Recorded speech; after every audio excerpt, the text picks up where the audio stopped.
It's 9 o'clock, please join us for the pledge of allegiance. Pledge allegiance to the flag of the United States of America and to the republic for which it stands, one nation, under God, indivisible, with liberty and justice for all.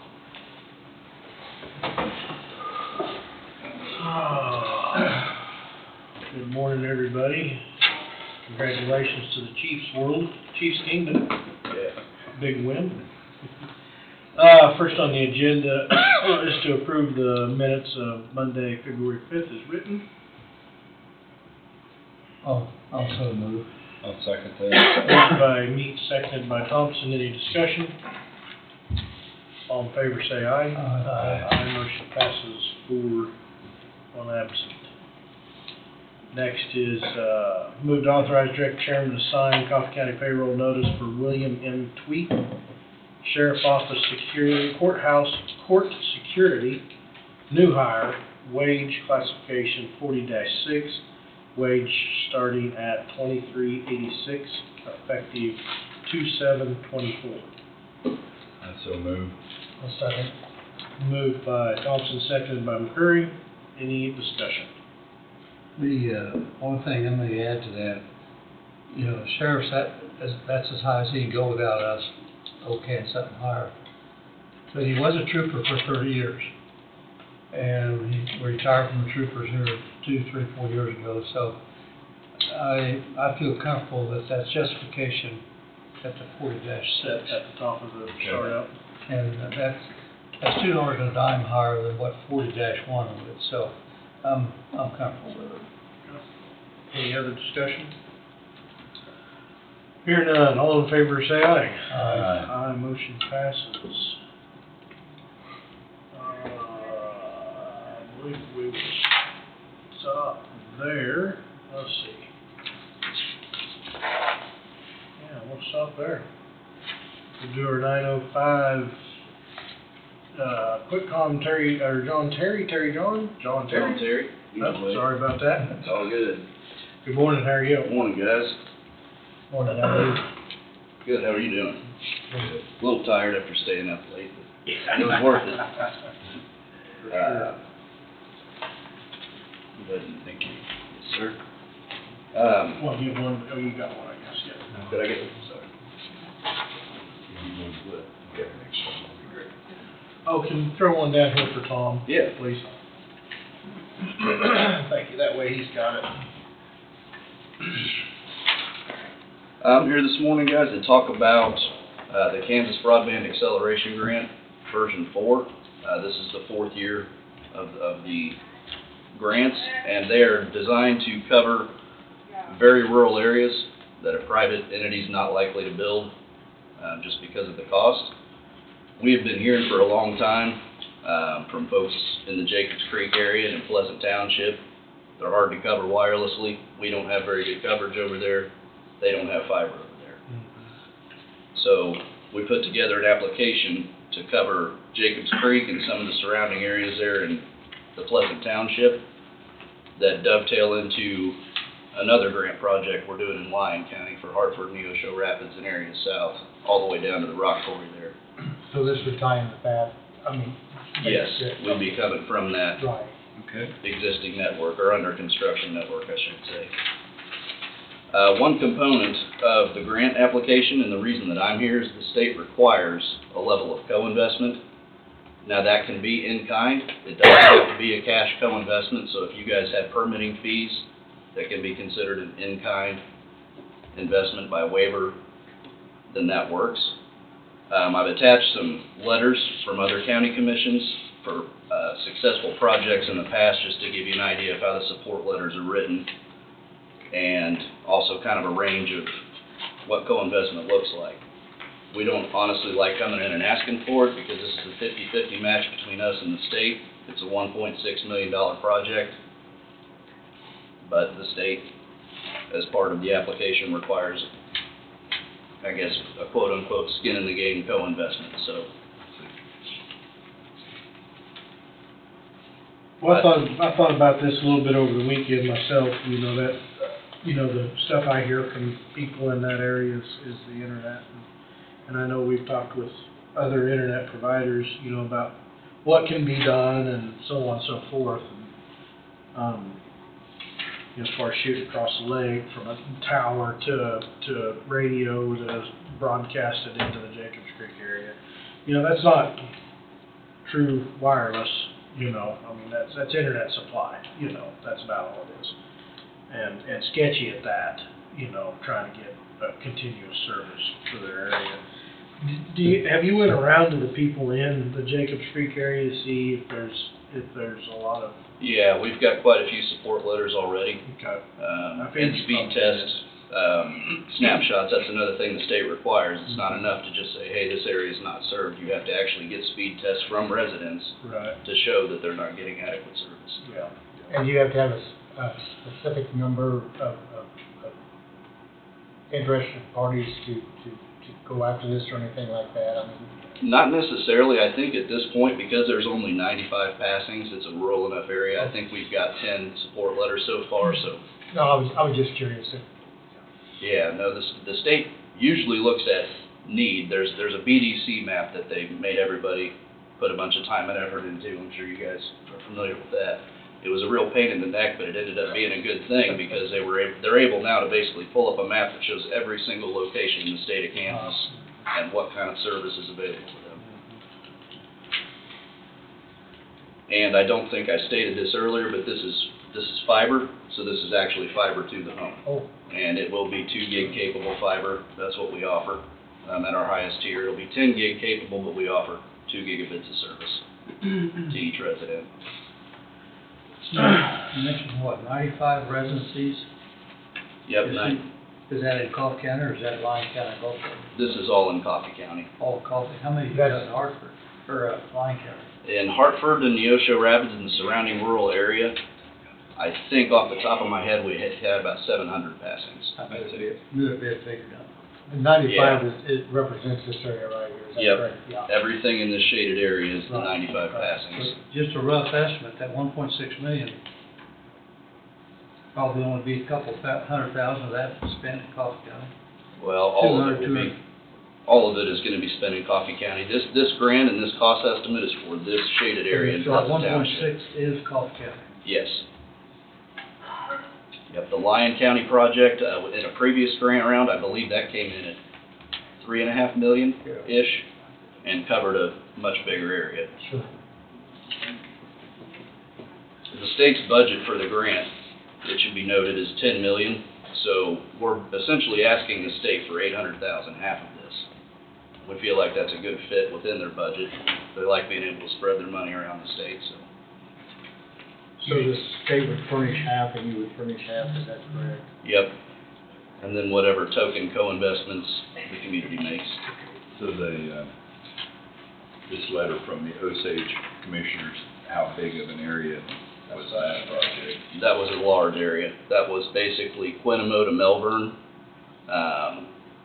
That was the Link project, and I think that was a $8 million project. I see, okay. So that And kind that of was gives you. successful. That was a successful. Yes, that was a successful grant project. Our construction crews are in Quennamo right now and kind of cussing us as they head south to hit all that limestone, so. Yeah. That's a pretty tough area to do. Sharpen your Yeah, Yeah. exactly. Lots of rocks on Yeah, out there there. is. That's pretty rough country. Sure.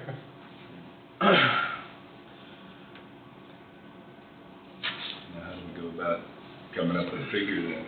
I mean, I was looking along the Osage, you know, the Osage City one.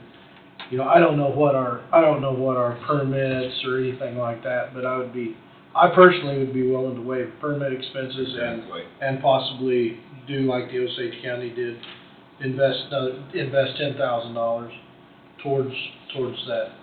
Well, I know my brothers in that area, that their service is terrible out there. Well, any place out in the country is, Yeah. it's nil most of the time. And- Yeah. And they've tried a little bit of everything, no matter which side of the area you're on, Yeah, it's all about right, the same. right. Yeah. There was one point in time, a long time ago, where we had a mobile tower on a trailer out there near Jacobs Creek to try to get service to them, and Just couldn't, even that, just couldn't make it. the terrain, and also at that, back then, we were using 2.4 gigahertz technology, which the bandwidth only goes so high, so, you know, it wasn't optimal.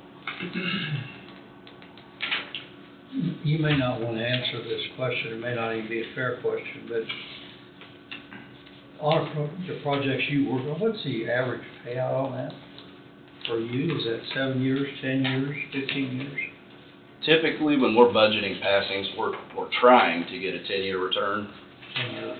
Yep, that's one of the reasons that the rural builds are so unattractive to a private business and why the state has put the grant funds towards it. I mean, I think this one penciled out to about $14,500 per passing. So you figure one house paying $70 a month for internet, Takes a while. it's gonna be a minute, yeah. Yeah, you got a lot, You know, a lot of Take a day or two. distance with cable between each user, don't you, on the average? But Yep. it's a service that's really needed, and, I mean, especially for the rural areas, I mean, they don't have the benefit that we do in a populated area. Yeah, where you might actually have providers at 2 or 3 to choose from, yeah. Yeah, I'd be willing to do whatever we do. 10,000 fees, Yeah. grant, or, whatever way. What, yes. So those fees, is that fees for the initial build, or? Well, some are there counties will, taxes on it afterwards? I mean, are we? it could be either or, it depends on how the county has it on the books. Oh, I see what you're saying, I didn't mean to interrupt, but No. you're talking about if there were, fees enacted by the county or.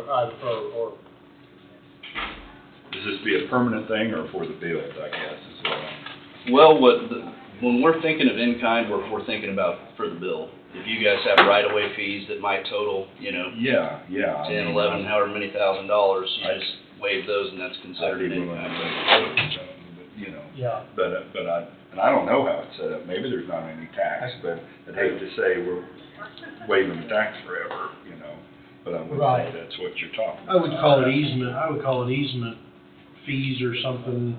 Yeah, That's what I would think it would be, but, so would that include like where they cross roads and stuff? I mean, I don't have a problem with that, but Or I don't either, yeah, I don't, If there's a We could fee get- on it, I haven't heard. if we could get this to the people out there in Jacobs Creek, cause they're sitting kinda down there in a hole, I bet they've got no coverage. yeah. And I think with the possibilities and the expansion of Coffee County, there's a lot of potential out there for expansion of that Jacobs Creek area, you know, for Got paved road houses, leading there. paved roads leading there and Exactly, yeah.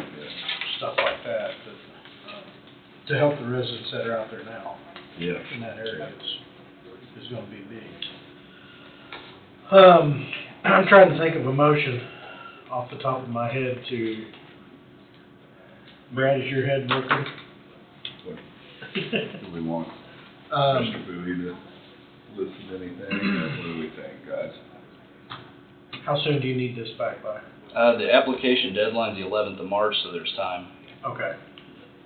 We're interested in helping out. Okay. Let us get our attorney and figure out how to word a motion and everything, and then we Get a letter together. get a letter together, and then we Yeah. can do it like next Monday or something. Okay, Do something, so. sounds good. the intent is to Yeah. Move forward. move forward. I'm gonna say move Sounds forward. I have no problem with it, so we on Jacobs Creek, you know, if that's one part of the county, we gotta make it right, to a point. And those other counties, you know, put 30 in it, and then one county put 10 in it, so Yeah, that's why I asked how much, I'm very well into. How many? yeah, what the size of the Right. Osage project Right. was, yeah. I'm not saying we, have to pay so, but, Yeah, But it's a guide. yeah. just to be clear, Montgomery County, they had that soybean plant and an ethanol facility going in, so they were very and there's no infrastructure out in that area. Uh-huh. So that was one of the reasons they really wanted to show the Sure. state, boy, we're, Sure. we'll throw whatever we can at it. Yeah. So, They dumped their first amount of beans Friday, it probably, 5 o'clock, a little after 5 o'clock. Really? Either on, Thursday or Friday, yeah, I think that was on Friday. a little after 5 o'clock, they showed a picture of it. Well, like I say, there's definitely interest and support, from the commission, it sounds like. Get Wade and Tom Hugoton in here as well and visit with them, get them brought up online and see where we'll pull the funds out of. I'm gonna say it's probably gonna be community improvement, but, that would be my guess. Probably the best place. So,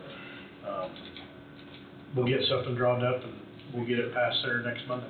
Okay, thank you, guys. Appreciate Thank you. you. Thank you. Thank you, have a good one. You too. You too, thank you.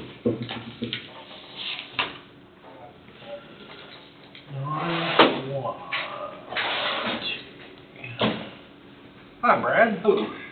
I was just looking at our schedule going, wonder where Brad's at. He's got 5 minutes. He's got 5 minutes to go. Working on the old new email. If you wanna start doing it now, we can. Do you need Wade is No, I Wade to don't. be present? Okay, okay. Yes, go ahead, start up. I would like to request an executive session with the board and myself for, what's You got 10 minutes now. 10 minutes? 10 minutes and, personnel for job performance. Non-elected person. Non-elected job persons, performance. yeah.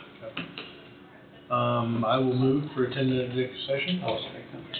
Moved by Knight, seconded by Meats, 10-minute executive session, the board and Brad Trebmeyer for, purpose of, job performance, non-elected personnel. We'll enter at 9:18 for 10 minutes. Oh, all in favor, say aye. I forget that every now and then. Oh, there is. We don't do that. The rest of the topic. You designed it that way, it's gonna work. Who's on for defense? I don't know if they needed a defense. All right, we're back after executive session, no action taken. We are on to CFS Engineer Saban. Right on time, too. I know, yeah, shocking, right? Did you order your new jacket already? I know, but I'll probably stop at the store and pick it up. It won't be there. Yeah, I know. I'll probably order online, but, I gotta at least take a look before the parade on Wednesday, so. You need to get one of them like, some of his relatives were that fancy one's $1,800. Yeah, that one is just a little bit, either out of my budget or my wife would divorce me if I did that, so that's not gonna happen. I shoot you first. Yeah, exactly. I would accept a box seat for the parade if you got one. I wish, my youngest daughter, who is 30, she's a flight attendant, she lives downtown, in an apartment, so my other kids have already arranged they're gonna stay the night at her apartment, so that they're right there. And Stay that night and the next night. Yeah. Because you're not gonna be able to leave town. Yeah, it was a fun night, wasn't it? Yeah, Wow. it was. Well, my item, it should be brief. I apologize, I was a week or two behind, but I wanted to get you on that RAISE grant application work. That's really what I'm here for, is I had presented that contract fee and proposal through Wade and Angie for your review and consideration. Because it is we're kind of re-putting together the last application and addressing some of the areas that we felt like can bolster it. There is work to be done there, but I'm confident we can get this all prepared and we'll submit it on the county's behalf before February 28th, which is the due date. So that's my one item. We have really kind of not had any other work other than road and bridge advisory stuff since, honestly, since Christmas, pretty much. I know that in our last invoices, you've been seeing some stuff on there. There's been a few items. I guess the one thing I did mention that we had been doing was just some wrap-up work on the traffic study for up north at Vito, because KDOT needed some things addressed. But now we're done with that, and so we're just kind of waiting for the next We direction. should be seeing a lot smaller bills from you. Yes, you should be. You should be. Or no bills. Yeah. No bills is good. Well, it's again, it's the few that we get with Ryan, and then with your active projects with Road and Bridge. Also sometimes I've got to get our bridge engineer or someone to help, so. Right. Yeah, we had that bridge up there, the Olivet Bridge that you Mhm. guys worked on. Yeah, so, but otherwise, the fee proposal for that raised grant submittal is what's before you. Ask for your consideration and approval, and we will make sure it goes in if you all approve. Wade, would that be through, Community Improvement Reserve Funds? I would assume so. That would be an answered question, where that money to be paid from, I think, for the 2024 grant application. I think that'd be the best fit. Well, I just want to make sure we take it out of the same place we've taken it out previously. That sounds right. That work you did up there on 75 Vito, did the state pick expenses up on that? The state will not pick up the expenses on that until the traffic study is approved, and then there's an agreement either between a cost share. It's really like, again, like the county is a developer, so there's a project that is presenting improvements to the state highway system. So the state requires that the developer, in this case the county, would provide the traffic study, and then they would review and approve whatever those results are.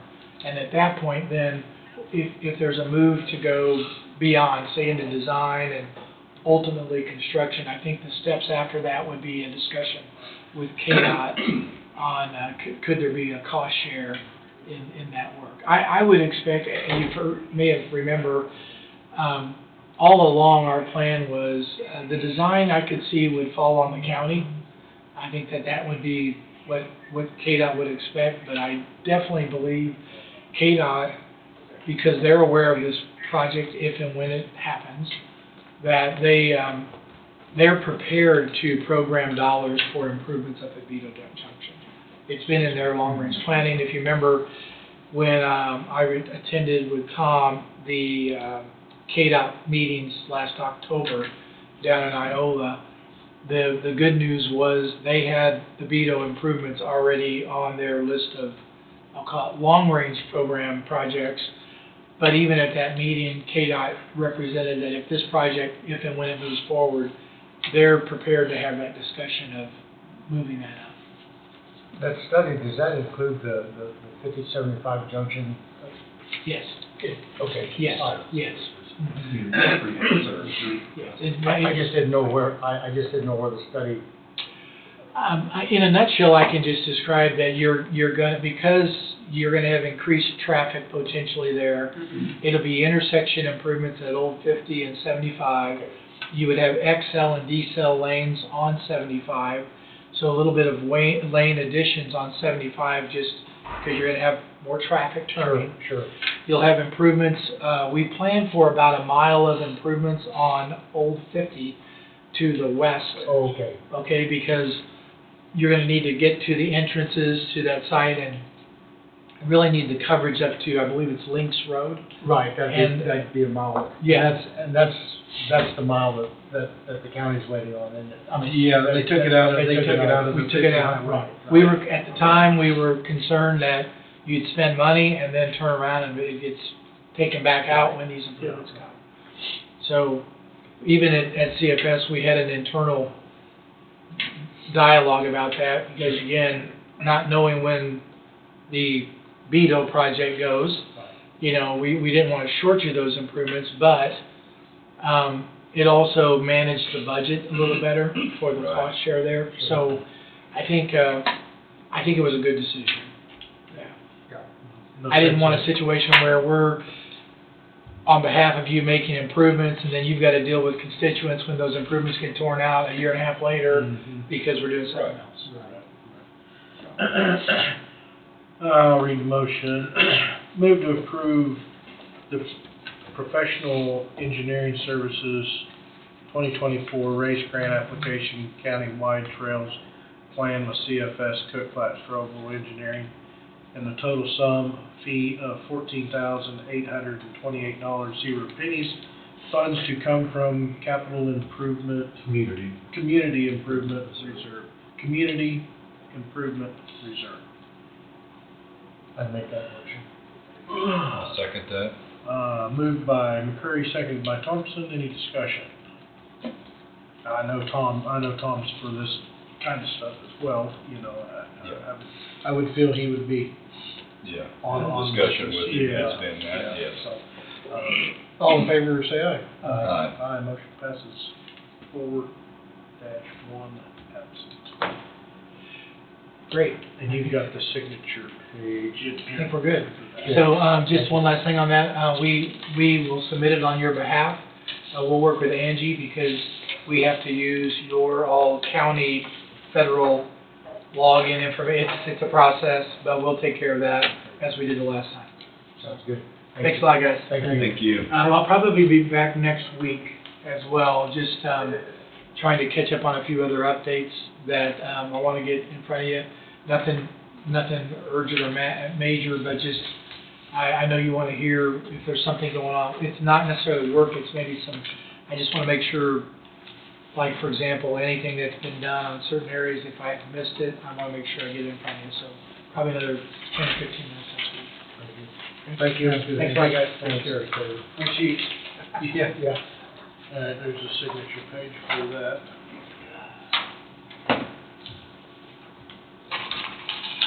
We do have one, motion out there that's left. Move to authorize direct chairman to sign, all right. Continuation. Yeah, I've got the signatures. Yeah, I've got it, right. Of owners or producers' crop information. I believe I'm just shooting from the hip. It's nothing to do with concerning our property or nothing, is it? Well, says Matt Seaman, Waverly. Right, Right. That's when I didn't. But it's from, it's on, At first I was thinking it was because of the the Bailey property, but Yeah, but I can't see that it is. So, it says Rex Gilman down here at the bottom too, Mary's. must be property up around the airport then? I don't know, it says farm number 7364, so it wouldn't take long. We probably ought to have where that location really is. What page? 736. FSA can answer that real quick.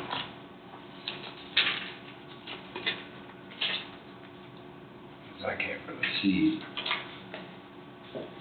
Owner or producer's name is Kansas Electric Power Corporation. And but then down here, it has us listed. I'm trying to think where this phone got up there. It says Coffee County Commissioners too. Yeah. Maybe this is, This has to do with FSA, correct? Yes. yeah, but is this for the power line or something?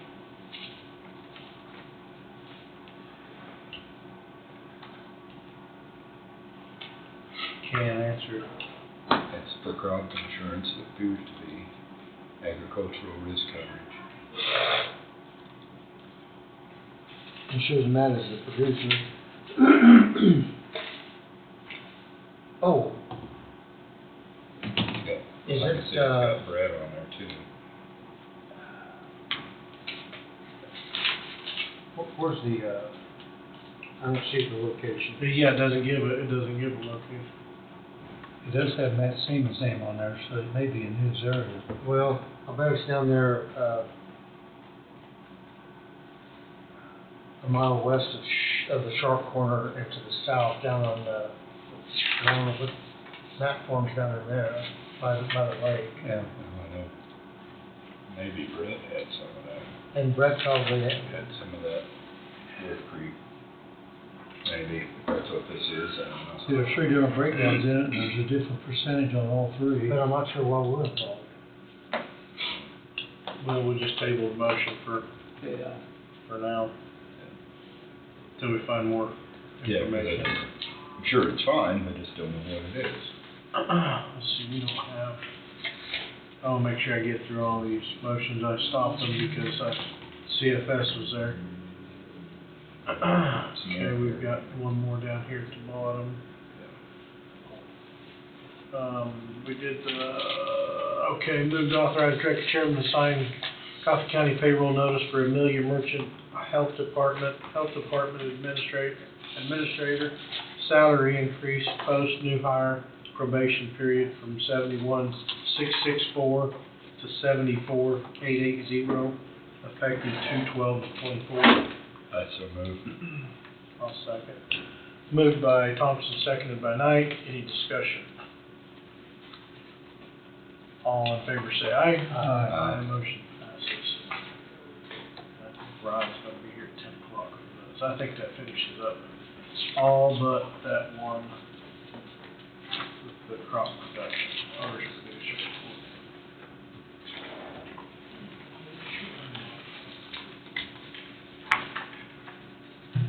Does this need to come back over to Brian? Yeah. Yep. Oh, I don't think there's a signature for me on this.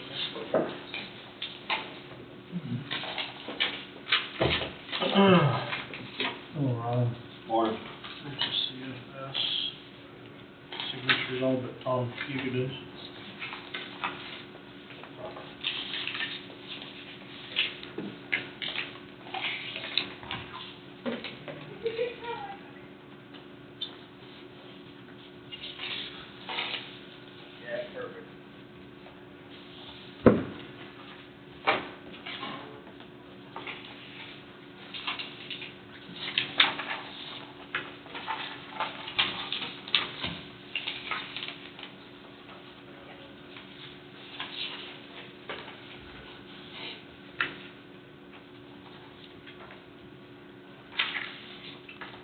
Sorry, writing me notes on the internet map.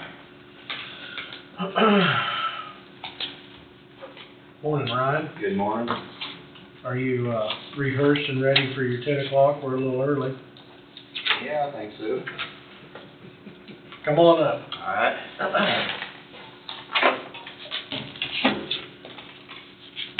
Everybody enjoyed the football game last night? Yes, sir. Yes, it was a That good was- football That game. was a fun game to That watch. was exciting. That's how Super Bowl should be. Yeah, no, it was a fun one for sure. Well, first half wasn't the greatest, but anyway. All right, well, didn't have any call-outs this weekend. That's always a good thing. Got several motions to work through. The first one I'll jump into is our dust control. Bids that we opened here a while back, so we received 3 bids on that. Scottwood Industries Home Grain Company, which is a new one we got this year, and then Envirotech. 2 of them were pretty close, the Scottwood, the Home City Grain, but the one thing, Home City Grain, you know, when we bid this out, we're asking for 30% mag chloride is what the bid's for. Well, so they actually use a calcium chloride, or more of a mix of a calcium mag, but it's more calcium. So that would be a little different than what we were asking to bid, I guess. So because of that, you know, I think Scottwood would be the company we'd be looking at, and they were 4 cents a gallon cheaper. Scottwood's who we've used in the That's past. who we've used in the past. Yep, so, And is the Home City Green, is that the new player in town? yes. And Yeah. why are they changing, I wonder why they're changing the mixture? Well, that's the product they use, so, I mean, it's a chloride, it's a different chloride, so, you know, I don't know enough about it. Everything I've read, that it's comparable, I mean, to the mag. Some people use calcium chloride. You know, I think one thing we can do this year is when we get into our, road use agreement with Blackberry, there's some dust controls that's a part of that. So I think, you know, we can utilize, this Home City Grain and. Try it out. Yeah, so I know there's counties around that are probably gonna use them this year, but just the way we bid stuff out, the way we bid it out this year, you know, next year, probably will change the wording some and take out the 30% mag and just make a chloride, chloride or whatever that may be. Right. The only thing I'd wonder is, and maybe that would stay in contact with the rock and the lime and everything, you wouldn't want to get anything that's super corrosive or something, if maybe that would never affect you when it's raining and you're driving through that. Just I mean, everybody's vehicles, I don't know. Yeah, I mean, everything I've read and from what they've said, I mean, it's really, they're comparable. It's all in the application rates. So with like calcium, if you up the rates on it, it's comparable to a mag and it acts like a mag. So it's a mixture of about 5 chlorides when you look at the chemical breakdown, on the test. It's primarily calcium, but then there's some mag mixed in with it and some other chlorides, and it's a 38% chloride mixture from the data sheets that we've got. I see. But and maybe it's my imagination, but it just seemed like you drive in Iowa or somewhere, I don't know whether they just mix theirs a lot stronger or what, but boy, that stuff's corrosive. Yeah. And maybe it's all the same. I don't know. Right. Maybe it's just my imagination. I don't think application rate's a big thing there too, but yeah, so, we kind of have an option to try it out in a few spots and, see how it works. And Yeah. All right, motion, move that the bid submitted by Scottwood Industries, Inc. in the amount of $1.31 per gallon be approved as best bid for magnesium chloride, and that award be made according to the terms of the bid date, January 31st of '23, funds to be paid from Road and Bridge Fund. I'll move. Second. Moved by Knight, seconded by McCurry. Any discussion? All in favor say aye. Aye. Aye, motion passes. Thank you. The next motion we have is on the salt. We sent that information out to five companies, received 2 bids there. So Central Salt, Knight Trucking. Central Salt come in at $60.75 a ton, and Knight Trucking come in at $68 a ton.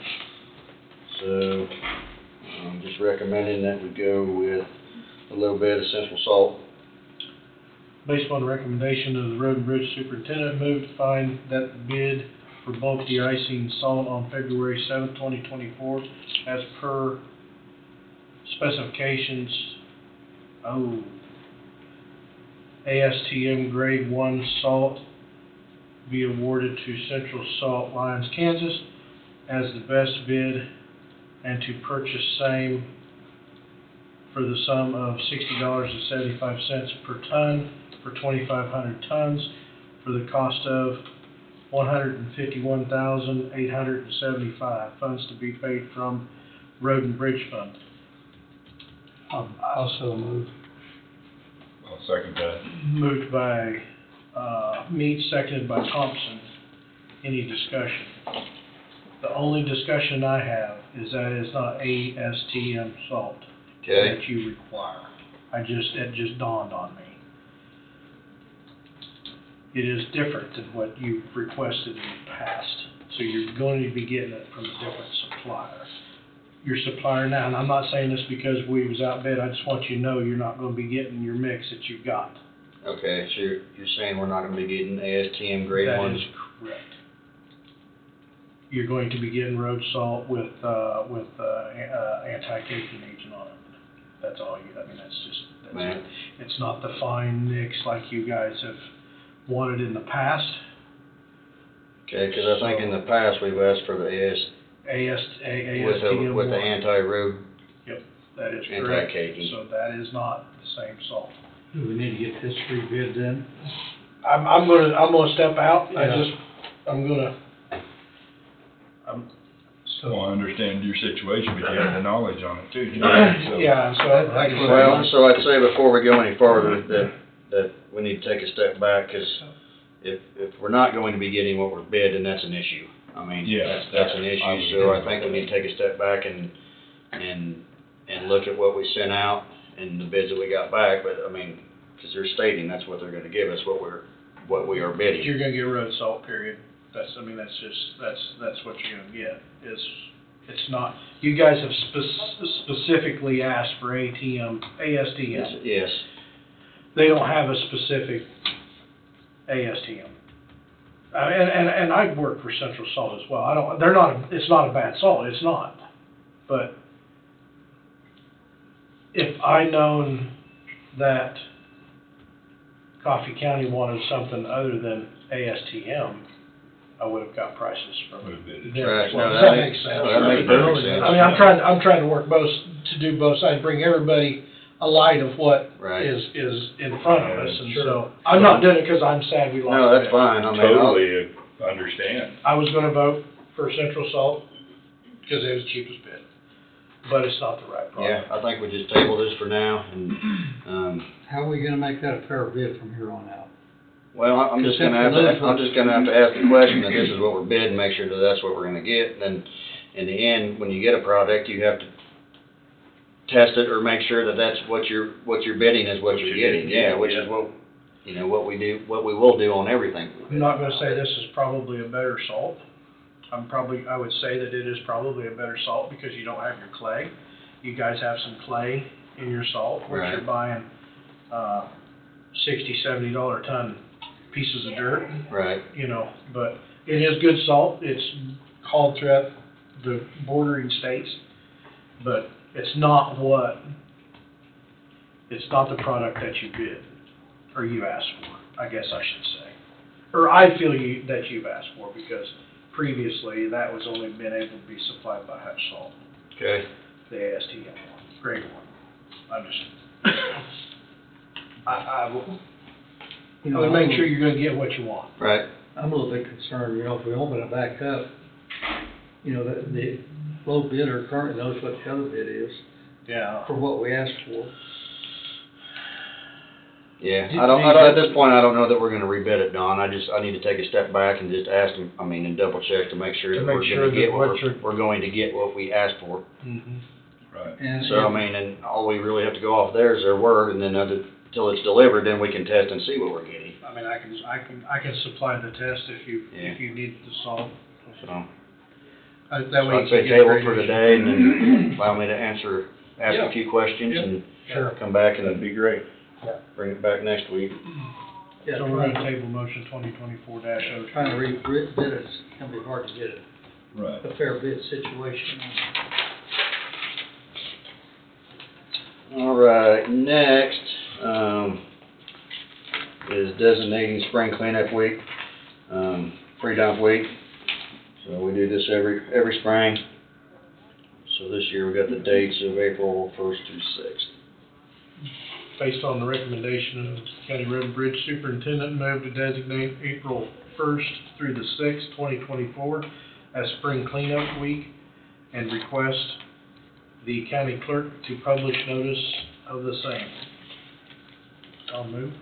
I'll second that. Go ahead. Go ahead, Wade. I'll second that. Moved by Knight, seconded by Thompson. Any discussion? All in favor, say aye. Aye. Aye, motion passes. Thank you. The next motion would be just approving our dust control program for 2024. Our rates will be the same as last year, $1.70 per linear foot. Based on recommendation of the Road and Bridge Superintendent to move to approve dust control program for 2024 as presented by Road and Bridge Supervisor and direct the county clerk to publish notice of same.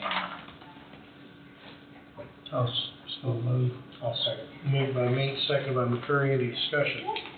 Is this the motion, and we need the specific dates in so they don't drag it out? No, I mean, that's been part of the bid that was put out. We've already- So this is basically just allowing us to do our county program. Meeks moved, McCurry seconded.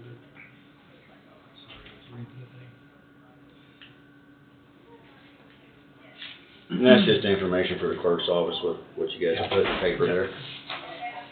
Let's see, any other discussion? Hearing none, all in favor say aye. Aye, motion passes. Thank you. The next motion would be for cold mix, going out for bid on cold mix material.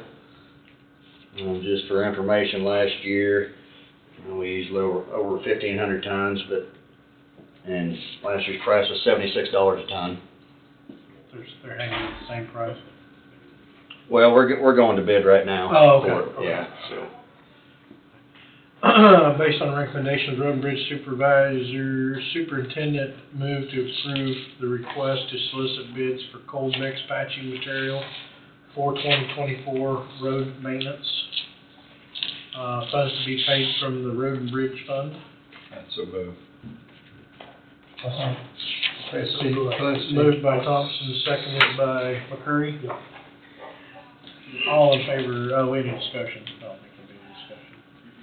All in favor, say aye. Aye, motion passes. Thank you. And the next one, similar to the cold mix, it's just our liquid asphalt. So that's basically our oils for our patching and our chip seal for the upcoming year, going out for bid. Based upon recommendation, Road Bridge Superintendent moved to approve to request to solicit bids for liquid asphalt for 2024 chip seal programs, funds to be paid from the Road and Bridge Fund. Moved by McCurry. I'll second that. Second by Thompson. Any discussion? All in favor say aye. Aye. Aye, motion passes. Two sheets stuck to that one, maybe? Okay. All right, next is the striping. I've got an updated sheet I'll have to get to you, Brad, to sign. I'm moving too fast, Brad. Nope. This is basically for our striping for this year. Looking at 50 miles of center stripe and edge lines, which would be our new asphalt and new chip seals.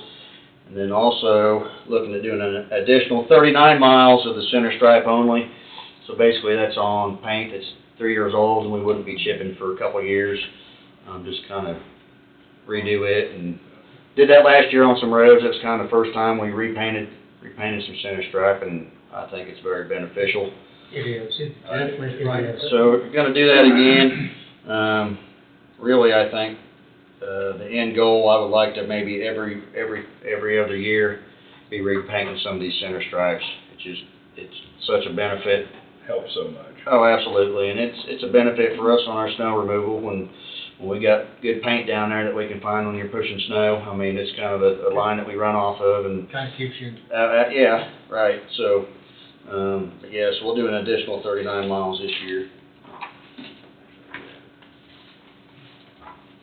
Based upon recommendations, Road and Bridge Superintendent moved to approve the request to authorize to solicit bids for approximate 88 miles of highway paint striping S2401C and at several locations in the county. So moved. Second, moved by Meats, seconded by McCurry. Any discussion? All in favor say aye. Aye. Aye, motion passes. Thank you. That's all the motions I have. A little bit of discussion on a culvert we got up by Levo there, just the east side of town. We got a road narrowed down to one lane, 27th Road, where it comes into Levo. Got like a 9-foot culvert that's failing, so we've got a culvert coming probably later this week, but we'll be working up there and getting that opened back up. Where's this at?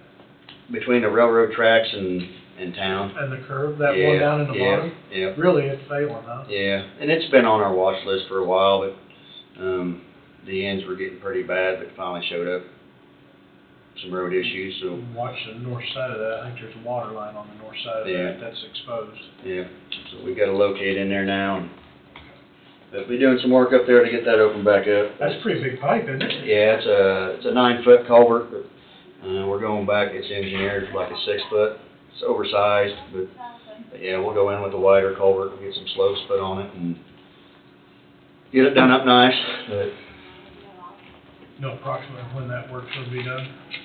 we'll probably start this week with some trees and stuff, but I don't know if we'll actually tear that culvert out till the first of next week. Kinda depends on delivery date of the culvert.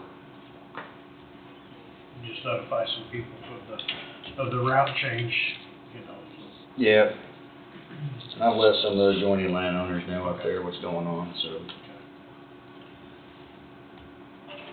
That's right on the north side of town, that's there then, is it? Northeast side. Yeah. In between the curve, coming east out of Lebo and the Blacktop.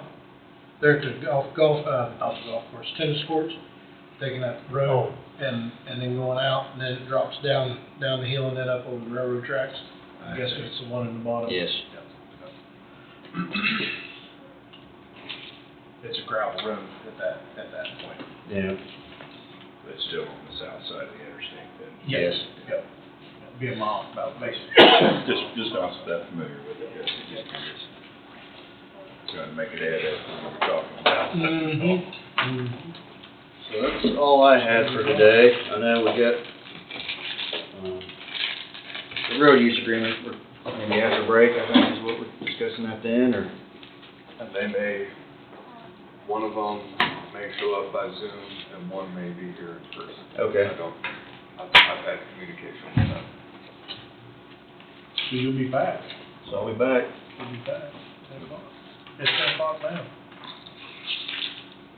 Have we set up anything for Blacktop to redo or lay an inch and a half of blacktop from different places? Yeah, we're working through that right now. Okay. We've got the I projects. didn't think I'd seen it. No, it wouldn't be on right now, but we've got the projects identified. Probably here in 2 weeks, we'll go over the 2024 project book, like we do every year with the commission, and just kind of go through some of those projects. Is Jacobs Creek area one? Well, not for asphalt, but That's they're, right. Awesome. yeah. Is that what your chips is? Is that what your compacts for? I mean, yeah, it'll be utilized there some, but it's just our normal coal patch that we patch with every year. Are they using recycled coal patch? Are they using recycled asphalt in that coal patch? There's probably I don't know what this, yeah, That stuff down here where they're working on the culvert right now, they put down, man, after you seen it, that stuff was brown. yeah, It looked like it was either burnt or yeah, it was too dry. Yeah. One of the two, not enough oil in it. right. And sometimes some of that coal patch we have, if we have it stockpiled here for a little while, that, yeah, get to the end of it, into the season stuff, and it's not as good. Almost doesn't classify as coal patch. Right. Understand. How's the gravel roads? But I mean, dry. Tightening up a little bit now. Yeah, they're tightened up. It's just, we're getting around. It just takes some time. It's, we're doing what we can there. Got extra blades out where we can and hauling as much rock as we can and working a few extra hours. Try to get them back in shape sooner rather than later.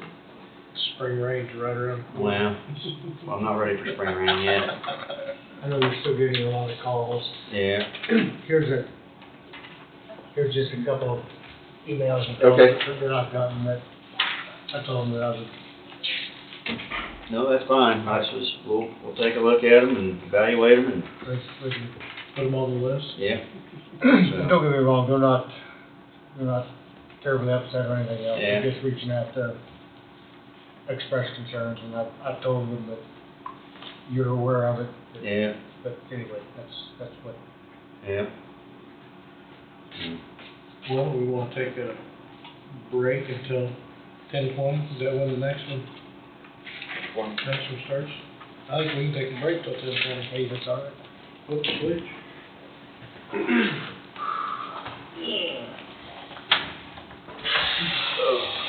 For a long time, too. Yeah. All right, we're back. I'm gonna move back and, one of the motions we tabled. Move to authorize direct chairman to sign continuation of owners or producer crop information, for the, extension, there at, right there by, Wolf Creek Road. I'll move.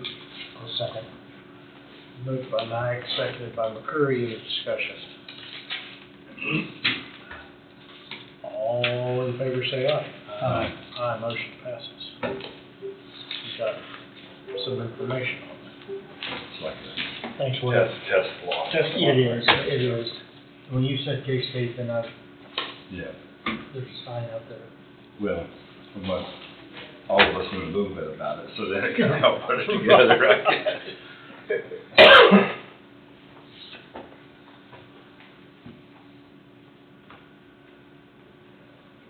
So,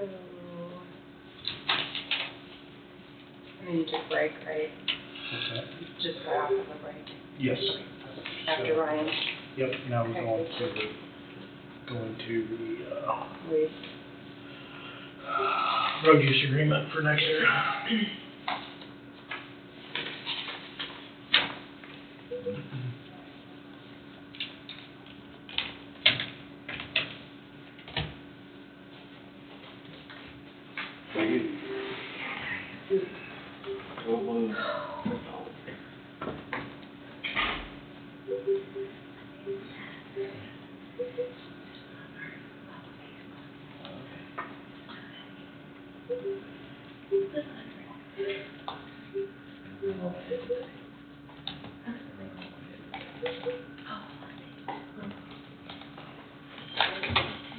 Did the internet change?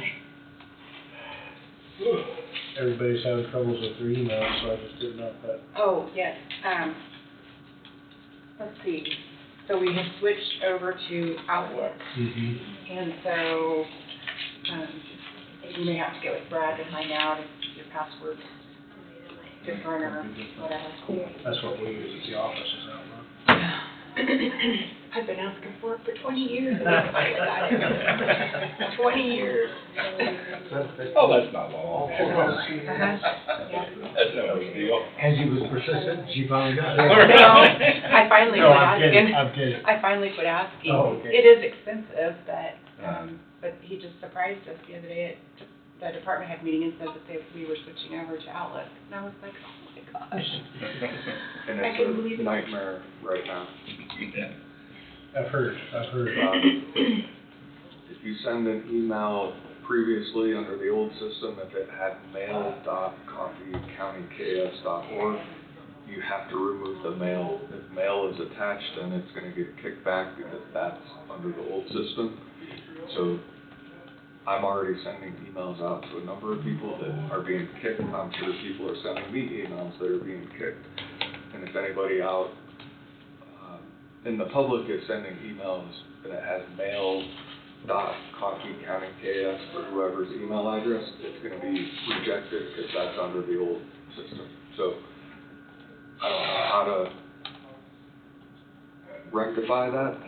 The new one is your name, what it was before without the mail. So I don't know how to, Not everyone's is that way. Mine changed completely. your email. Yeah.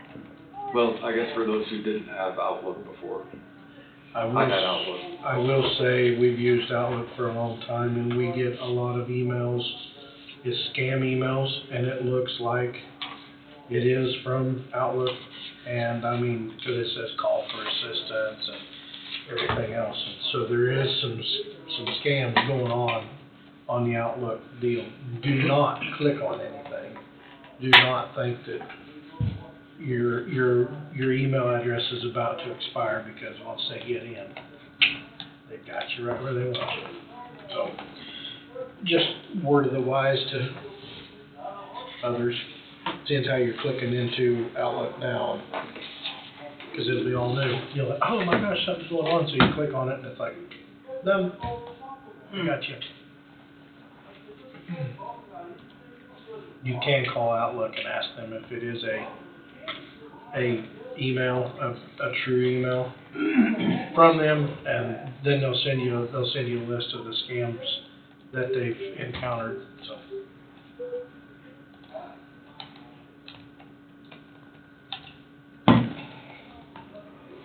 Had to restart everything, so that's what the delay is.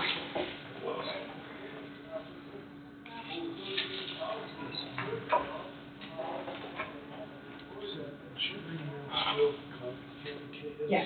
.org, just, It's if it's up, K. But if it had mail in front of it, it would have to be taken off. Right. Okay. I was just looking at that email, and it's like that would have to be. Yes, so it's gotta be whatever your user is first at coffeecountyks.org. It can't be at mail.coffeecountyks.org, yeah. That's not as bad as I thought it was Yeah. gonna be. Good morning, Luke, can you hear us? Yeah, can you hear me? Yes. Great. There was somebody else, I had to restart everything completely Yeah, because that of was technology. Nick from me, but I let him know to join back in. Okay, I'll wait for him. Are you gonna appear by audio only, Luke? Yeah, let me see, I can get my, camera set up for him.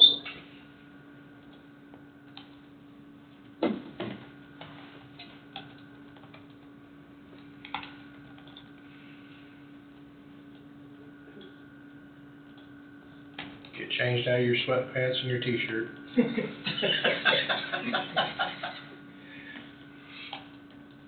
Now we got. Now we Now got we're good. good. Now we can't hear you. Lost audio You now. muted you.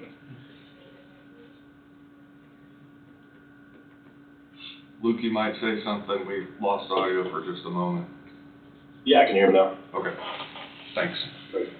Yeah, of course.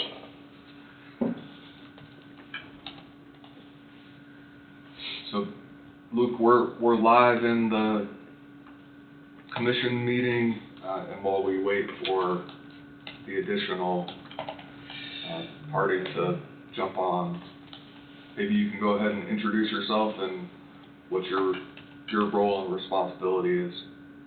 Absolutely, yeah.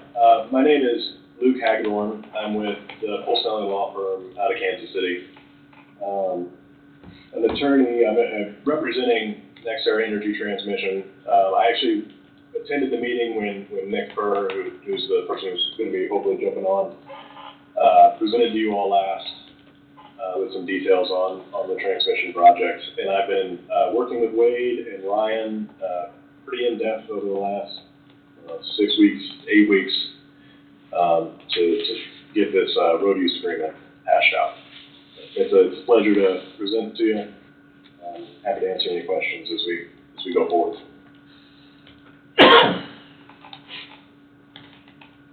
So, Luke, what my plan is, I attempted to email the road use agreement to the commissioners. We had a change in our email system. For whatever reason, my attempts were unsuccessful because it was rejected multiple times. And that's an internal issue, but I have it ready to share my screen and we can go over it that way. And that was what I was going to do anyways.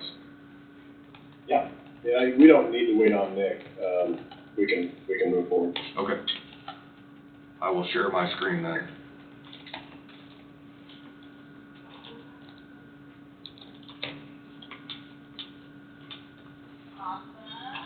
Are you able to see what's on the screen? Yeah. Okay. And is that big enough for each of you to see? Yes. Yep. Okay. So, Ryan, if you want to maybe come up and when we kind of hit some of the highlights, some of the things that we worked on behind the scenes. So, the road use and maintenance agreement, in essence, is an agreement between the county and NextEra for the haul routes that will be used by NextEra during the project. And some of the highlights include who has what responsibility, what is the agreement between the parties. So in Article 1, it basically defines what the agreement entails. The agreement, in essence, NextEra comes into the county to work on this project, and Luke, you can jump in and correct me if I say anything wrong, but because of the roads in Coffee County and how they tie to, I guess I would argue with anybody in the entire state, the county roads are probably some of the best roads overall in the entire state. part of that is intentional because of the nuclear power plant, and should there be a disaster of some sort, the requirement that there be adequate evacuation routes. So with that in mind, the roads in their current status, it is important that they be maintained in their current status and form, and for NextEra to come in, the agreement between NextEra and the county is the roads are the same way they are now, and when they leave, that they be in the same shape. So that's, in essence, what this agreement is. Is that a fair way of saying that, Luke? Yeah, it's our commitment in the road use agreement is to make sure that the roads are maintained at least at the level that they are now, if not better by the time the project. So, within the agreement, terms of the agreement that each party has to abide by, including, as you see in paragraph 2, if either party is in default, then there are remedies that are available legally. So we're going to get into the terms and conditions in Article 3, and these are what NextEra will agree to do in Article 3, 1, A, B, C, D, E, F, G, H, I, J, and these are all the things that NextEra has promised to do for the county, and then when we get to subsection 2, what the county has agreed to do. The point of contact will be Ryan, since he's out on the roads and he can, he's got the pulse, and if there's any concerns, he can bring that back to the commissioners. But that's 2A through H. And here's where we get into probably the meat and potatoes of what the agreement is. An inventory has been taken of the roads. Different roads and culverts have been identified that Ryan and NextEra, and then the engineers who are involved with NextEra have identified that are likely to need to be either repaired or replaced, and you'll see as a part of this agreement, NextEra has agreed to repair and replace 9 separate culverts, which means the materials, the labor, everything that, and it's been estimated in the neighborhood of right around $200,000, and that's spelled out in this agreement. The inventory was taken so that NextEra knows and the county knows in advance, before they even bring any equipment into the county, the condition of the roads, the status of the roads, and what it looks like, so that both sides are aware of what the expectations are moving forward. And so the pre-construction inventory, NextEra has a firm, and that's Kirk and Michael, is that right? That they've hired, that have done this pre-construction inventory on their behalf. They've been working with Ryan and putting together, identifying a plan moving forward and what makes sense, and identifying and agreeing with or not agreeing with the county on what the county feels is a viable plan moving forward. So we'll get into that a little bit more. Post-construction inventory is also part of it. You have the pre-construction that is prior to things moving forward, and then after they're getting ready to leave, or at the end of construction, the same thing will be done, and if there's any issues, they'll be identified. But certain things have been identified in advance. So if you look at here at the bottom of page 6, replacement of identified culverts, materials, equipment, and labor. And in this particular part of the agreement, both parties have identified a number of culverts. within the scope of the project that both agreed will need to be replaced as a project cost. The replacement of 9 identified culverts has been estimated to cost a total of $202,000 and some change, which includes material cost, equipment cost, labor cost to be included as a project cost and to be paid by NextEra. And those culverts you see are identified in Exhibit C and Exhibit E, which is at the back end of the agreement. So, from the outset, NextEra has agreed to reimburse the county for these culverts, and I think Brian has worked extensively for some time with the engineer for NextEra to see that these particular culverts that are on the haul route be identified to review and determine whether those actually meet what the county thinks should be included within the scope of the project, and they have agreed. You want to chime in on that? No, that's just, we've got all of our culverts inventory in the county, so once we got the haul route, projected haul route, we went through there and identified culverts that would more than likely fail once I got to using it, and so we're going to replace those on the front end before the project starts, and that way that helps them. They don't have downtime when they're running, and helps us too with not having roads shut down in the middle of the project. So Those identified culverts then will be replaced prior to? Yes. Okay. Yes, and so that was here a couple of weeks ago. I had a bid to go out for some culverts for the Blackberry, and so that was the ones identified here. So we'll get those culverts here and get to working on those. Do you have any corners, how many corners you got that you got stretch out the length so they can turn? I don't know the number, Don, but there's several. There's quite a few. Mm-hmm. That's not inside the 202, is it? No, that's elsewhere in the agreement, but yeah.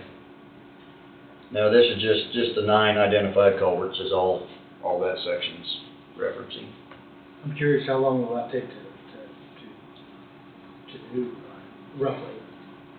Depends on weather, but we've got a goal of having those done by April 1st. Okay, I was just curious. So just kind of what we've talked with NextEra about. So that's our goal. So we're gearing up to start on some of those. Some of them are pretty small culverts. There are a few larger diameter culverts. So I realize it depends on the weather. I know that was but that's your goal.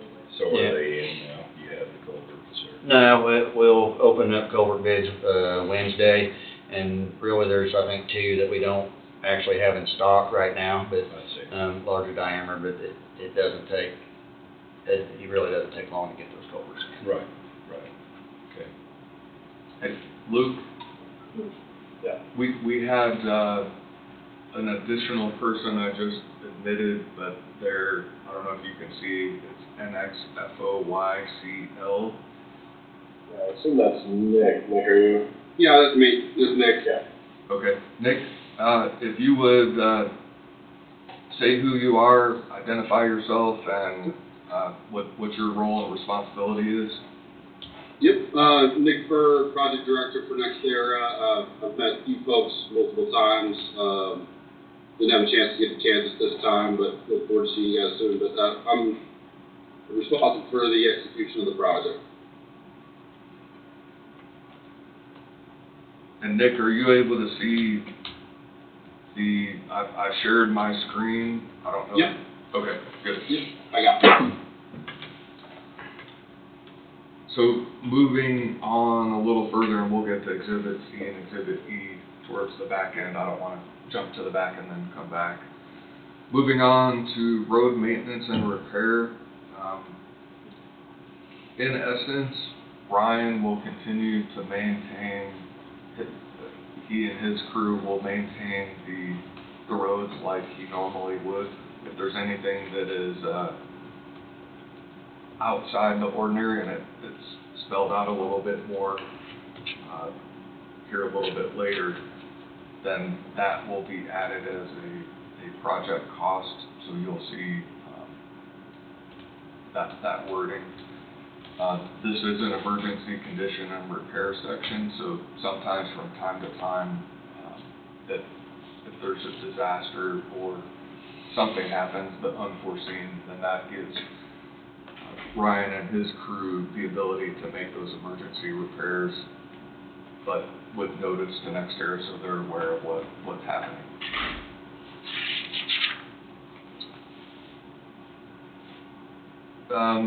This is a penalty section, for using non-designated roads. And we discussed this quite a bit at length with NextEra, Luke and I and Ryan here recently, and it basically covers if it's not on the haul route, then it is subject to a $5,000 fine per day that a continuing violation has been identified, and it defines what a continuing violation is. One of the things that it doesn't include is personal vehicles of the contractor or subcontractor, because they have to be able to make their way through the county to get to the site, and I think it's important that be designated, and that it also includes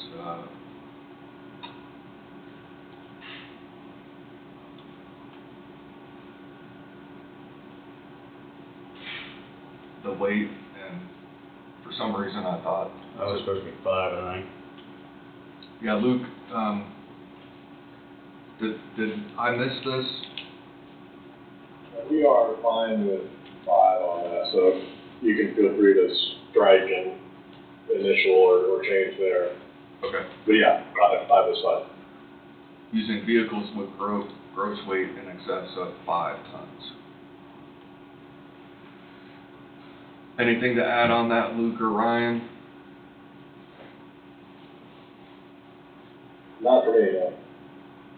Ryan? No, that's, I mean, so really the point of that 5 tons from the 8 tons is just to keep all vehicles related with the project. So that'll be service trucks on up will be held to the haul routes. You know, but somebody using their personal vehicle to get to the job may not necessarily have to be on that haul route. They could be utilized other county roads, so. And prior to moving forward and anything really substantive kicking in, NextEra will be provided a warning. That's something that's important, and I'm not anticipating it being an issue, but just to protect the county roads and non-haul routes, that was included. One of the other things that, moving on to dust control, the agreement entails, where I'm highlighting right now, there are 14 residential locations that are along the haul route. So through negotiations, NextEra has agreed to reimburse the county for up to 9,400 gallons of calcium chloride to deal with dust control.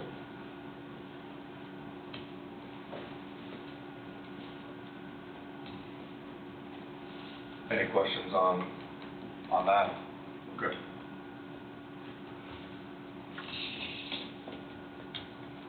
Routine road maintenance, as I mentioned earlier, the county will provide the same road maintenance as it would all other roads, and that's not anything extra. It's when it turns into non-routine road maintenance where there's something to so road maintenance includes, but not limited to, rutting, potholes, washboards, additional gravel, and those things. Road work above and beyond regular maintenance will be reimbursed by NextEra, what it comes down to. So there's a FEMA rated schedule that was included at least for 2023, where for a motor grader, for example, $116.57 an hour, operator $24 to $30 an hour, dump truck $96.03 an hour, and so on and so forth. Anything to add there, either Luke or Ryan? No, I think that's defined over there. Yeah, just the one thing I would say, so the examples that you gave of like the running and potholes, washboards, those would be non-routine maintenance, so those would be the types of things that we would reimburse for. So just any extra maintenance that the extra traffic's gonna cause us is just what we're looking to get reimbursed for, not something we normally would have had.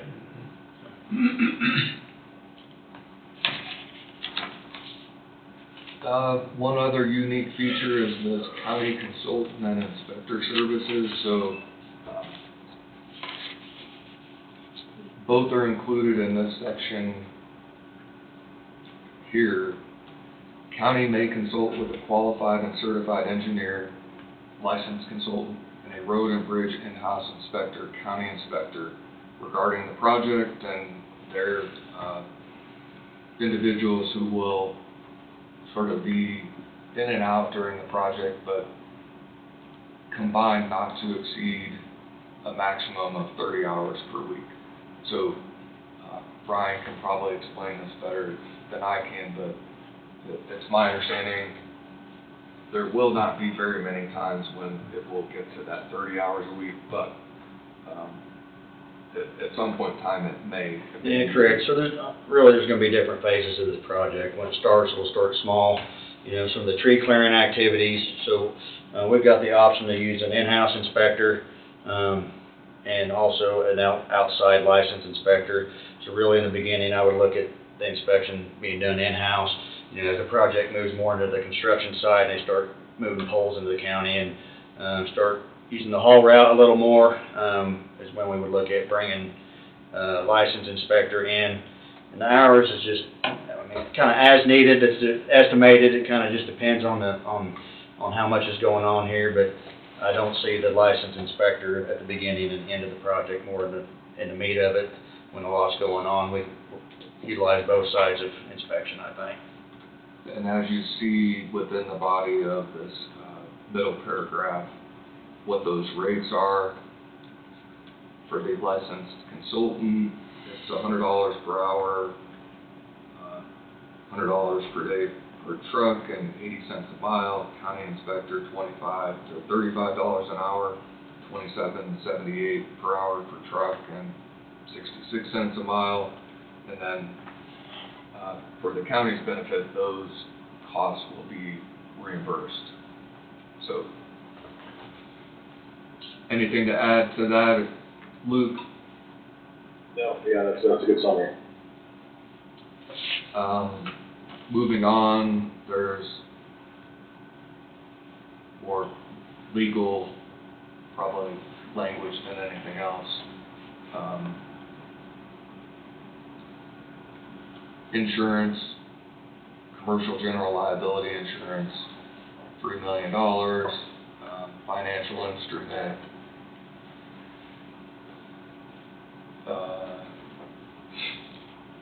Will the county be a certificate card holder on that on the insurance policies? Could you hear that? Typically, you'll be listed as an additional insured. Right.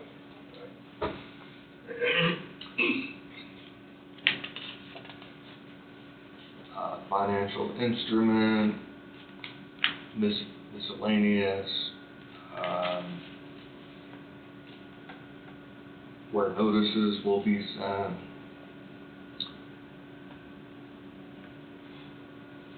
It includes this paragraph that makes county road and bridge superintendent shall have the authority to act pursuant to this agreement on behalf of the county.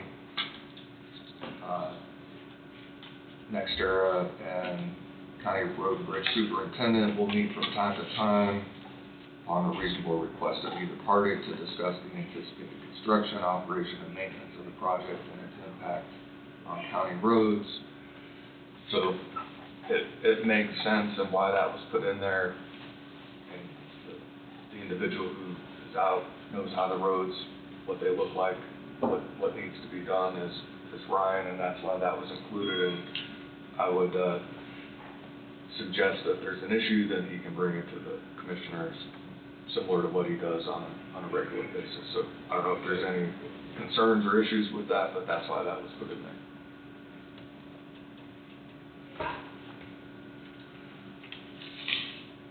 governing law, state of Kansas.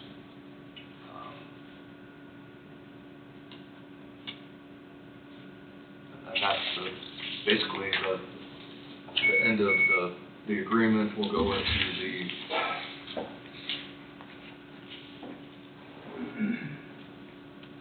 Exhibit A is the NextEra document, the site plan, and Luke, do we have that to include in the? Well, I don't, Nick, you may be able to comment on that, but the way the agreement is drafted is we would provide that 6 days prior to construction, and I think it's similar for the next. So Ryan, I'm not sure, have you seen that? Not a final. Okay. But yeah, so the way the agreement's drafted is that's something that we will provide as it's finalized.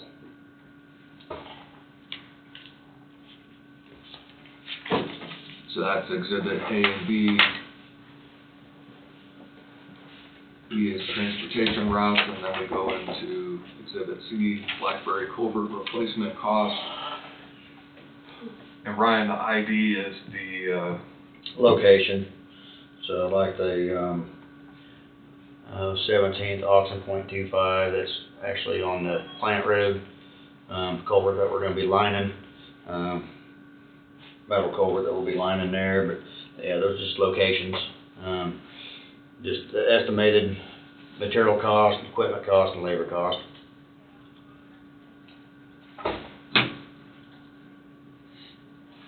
And then a little more in detail, Exhibit D has the turning radiuses, which I think is what you had mentioned. Yeah, 3 of them there.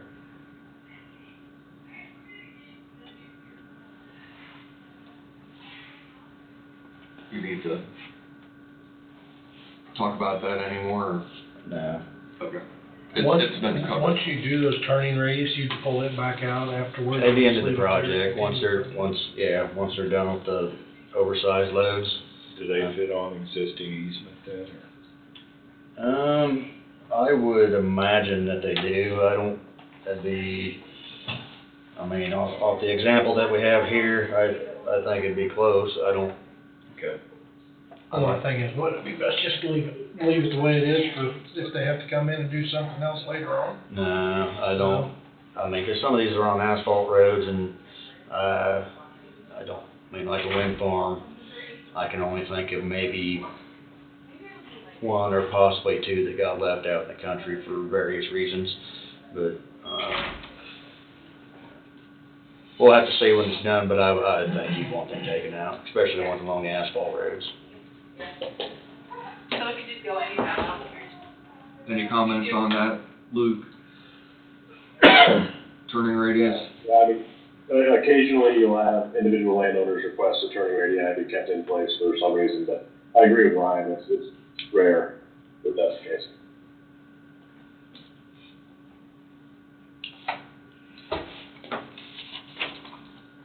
Moving on, Exhibit E, this is the, a little more in detail, the culverts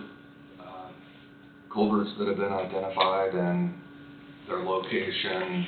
I think there's photos that you have that tie to this, the photo ID, and then what the notes are on the right-hand side that cover maybe a little bit more of a description of what the issue is related to those particular culverts.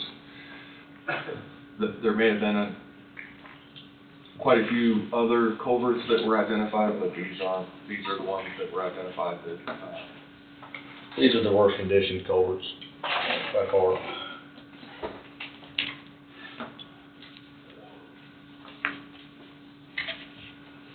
and that's the end. So, any questions related to what's been discussed so far? Took a lot of work. That's what I was just gonna say. You guys, Yeah, that was a side. put a lot of effort into this, looks like to me. Took a lot of work for Ryan and Heidi and everybody.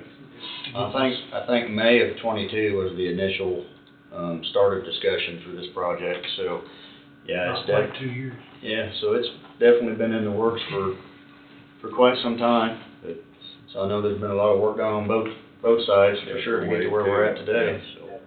I will say, just from our perspective, I think Wade and Ryan have done an excellent job representing the county. It's not been the easiest negotiation, which is kind of what you want when you're being represented by somebody, but I do feel like we have a really good product here at the end. And they've been great to work with. Good, very good. Yeah, Ryan and his team have put in a lot of time and effort on the back end so that I could take what he's done and then put it into a draft format, and then working with Luke and everybody from NextEra. I mean, I would say everybody didn't get what they wanted, but I think this is a product that protects the county and allows NextEra to continue on with their project, but they've got some bumpers they have to operate within. They are reimbursing the county for things that, in my opinion, they should be reimbursing the county for, and I think the project moves forward and the county's protected. Very good. Sounds good. What's your expected timeframe to finish? That'd be 12 months, 13 months? I don't. Nick, can you comment on that time? Yeah, so we're looking at probably starting construction around June timeframe in July, and then we'll be done the following year about the same time. Okay. But Coffee County, I think we're looking at Coffee County as probably the first area we're doing heavy construction. So we'll be out of Coffee County well ahead of next summer.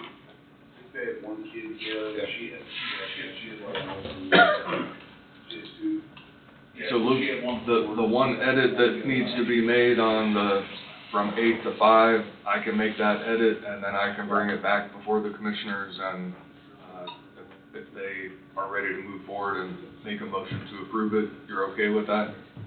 Yes, we certainly have our authority to do that, yeah. Okay. I'll need to make that edit, print it off, and then, I don't know if you wanna, I don't know if we can get that done right now. We have another agenda topic that starts at 11, but I would anticipate I could make that change and bring it back before the commissioners, before the day is over. Yeah, that'd be great. Yeah, we would love to get it signed today. Love to get moving on everything. So yeah, if that works, that'd be great. So just for discussion purposes, on the commission side or on the county side, do any of the commissioners have any issues with what's been presented? I don't. I think it's been fairly investigated and thought out and proven, and Workable for both sides. I'm okay with approving agreement with the change from 8 ton to 5 ton. Yep, that's You fine. know, I mean, or, you know, with changes, it don't matter unless you wanna wait until you get the changes made. We don't need Up to you if you wanna go ahead. guys. I mean, we got 1 minute left before we, Brad would need to put together a motion. a motion to approve the. Can't get on right now. Can't get on that. No, Angie's working with them. We'll wait. I guess we have to wait then. So Luke, it sounds like, without making a formal motion right now, the general consensus is with that change, the commissioners will be ready to move forward. So, then I can advise you later. Yeah, that'd be great. Just send me an email or give me a call. But it's been a pleasure working with you all. We're looking forward to having a good relationship sort of as this progress. As the project progresses. And certainly feel free to reach out to Nick or I, throughout the process as questions pop up. Happy to be available. Yeah, likewise for us. Thank you. Thanks, gentlemen. Thank you. Thank you very much. Thank you very much. Appreciate it, thank you. Thanks, Ron. Yeah. Thanks, Thanks for all your work, both of you. Yeah, you too, Wade. All of you, I should say. All right, you guys have a good day. You too. You too. Thank you. We'll take it fine. Good. River City Construction, Warren Moody, you're up, sir. Good morning. Good morning. Go Chiefs. Fun game to watch, wasn't it? Oh, man, it was. After the first quarter. Yeah. Warren, do you want me to put that up on the screen up there? You can if you want. I was just, I did not get to review the paperwork that come through. I'm just gonna give a quick update. You can obviously see out there, jobs progressing pretty well. Weather has been favorable. We've got a building pad done. We still have to put together an overall, we call it a baseline CPM schedule that will get into more detail than what we had in our preliminary bidding schedule. We'll send that to all of our subs, give them a time limit to buy in or offer comments, or maybe we can do it a little bit quicker here, but this may take a little bit longer there. We still plan on doing that, but my point is our preliminary schedule that we use for bidding purposes, we did show starting foundations this coming Friday, the 16th. We're looking at actually running a concrete crew through tomorrow. Yeah, we'll mobilize and deliver rebar tomorrow and it's supposed to hit the ground running, so. Yeah, so we're getting ahead of the game on that a little bit, and that's even, we had lost 13 inclement weather days since starting on December 29th. We had 10 figured, but the building pad got done quicker. So Skillman is doing an excellent job out there so far. So met with Mike, and he was just there when I pulled in, and I think they are also, regarding them, just keeping you guys in the loop, it just popped in my head. Per our contract documents, the civil drawings, the civil utility drawings, there are notes stating that the city of Burlington was supposed to do some of the work. That work was providing a precast vaults for the water meters and the taps to the existing water mains out there. We have a fire main coming in the building and a domestic water main coming in the building. They come in at the northeast corner from the OSHA. They are working out a deal right now with Skillman. Skillman's going to provide it. Burlington, City of Burlington Water Department's going to pay Skillman direct. We asked Mike to provide us some just documentation, an invoice, a contract, email correspondence. Just keep us in the loop in case anything, people tend to forget something. So just FYI, we are working with our sub, with the City of Burlington, on what we can do about bringing in the site utilities into the building. So, which we need eventually for the masons' use and stuff like that. So, but no, so far everything's going as planned, and I don't want to say much more to jinx it. So we'll keep doing what we're doing. I don't know, I'll introduce Nathan Verslois. Nathan is substituting for Ryan Backus. Ryan Backus having a baby today. His wife's having a baby today. He's going to probably be out 2, 3, maybe worst case 4 weeks. So Nathan got a great background resume. He's going to come in and fill in for him while Ryan's out. So hope everything goes well. yeah. So, there was discussion on, you guys wanted, this was our first change order, to the job. This is essentially, adding post-bid addendum 4 into the contract documents. During our various scope reviews with subs, a handful of items, came up, that they got clarified, confirmed, made official with this post-bid addendum. But mostly it was, we had a last minute, and I say last minute, it was the day before the bid, MEP changes, 60, 70 plan sheets worth that we got from Entrova. Instead of pushing the bid date back a week, we decided to just make this part of a post-bid addendum. We did get some we'll call it rough order magnitude, because at first glance, post-bid addendum 4 is going to be primarily HVAC, plumbing, and electrical. So we did get some rough order magnitudes from McElroy's on the HVAC and plumbing side, and Shelley Electric on the electric side, on what to cover as part of that post-bid addendum 4. We did carry in our GMP an $85,000 allowance. I'm glad we did that. Now this particular change, this post-bid addendum 4 with everything else came in at $38,740, which we are showing just a slight reduction to contingency. Generally don't like taking out of contingency this early on in the job, but we generally don't deal with post-bid addendums at the start of the job either. So this is the best approach we thought we could take on this. So there was discussion on... you want to take the mouse and then you can navigate through the document because you can run it from up there. Sure. There's discussion on when we sent this out, this post-bid addendum, we sent it to all subs because it was a lot of information. We sent it to all subs. These are the subs that came back with. These are the subs that came back with pricing.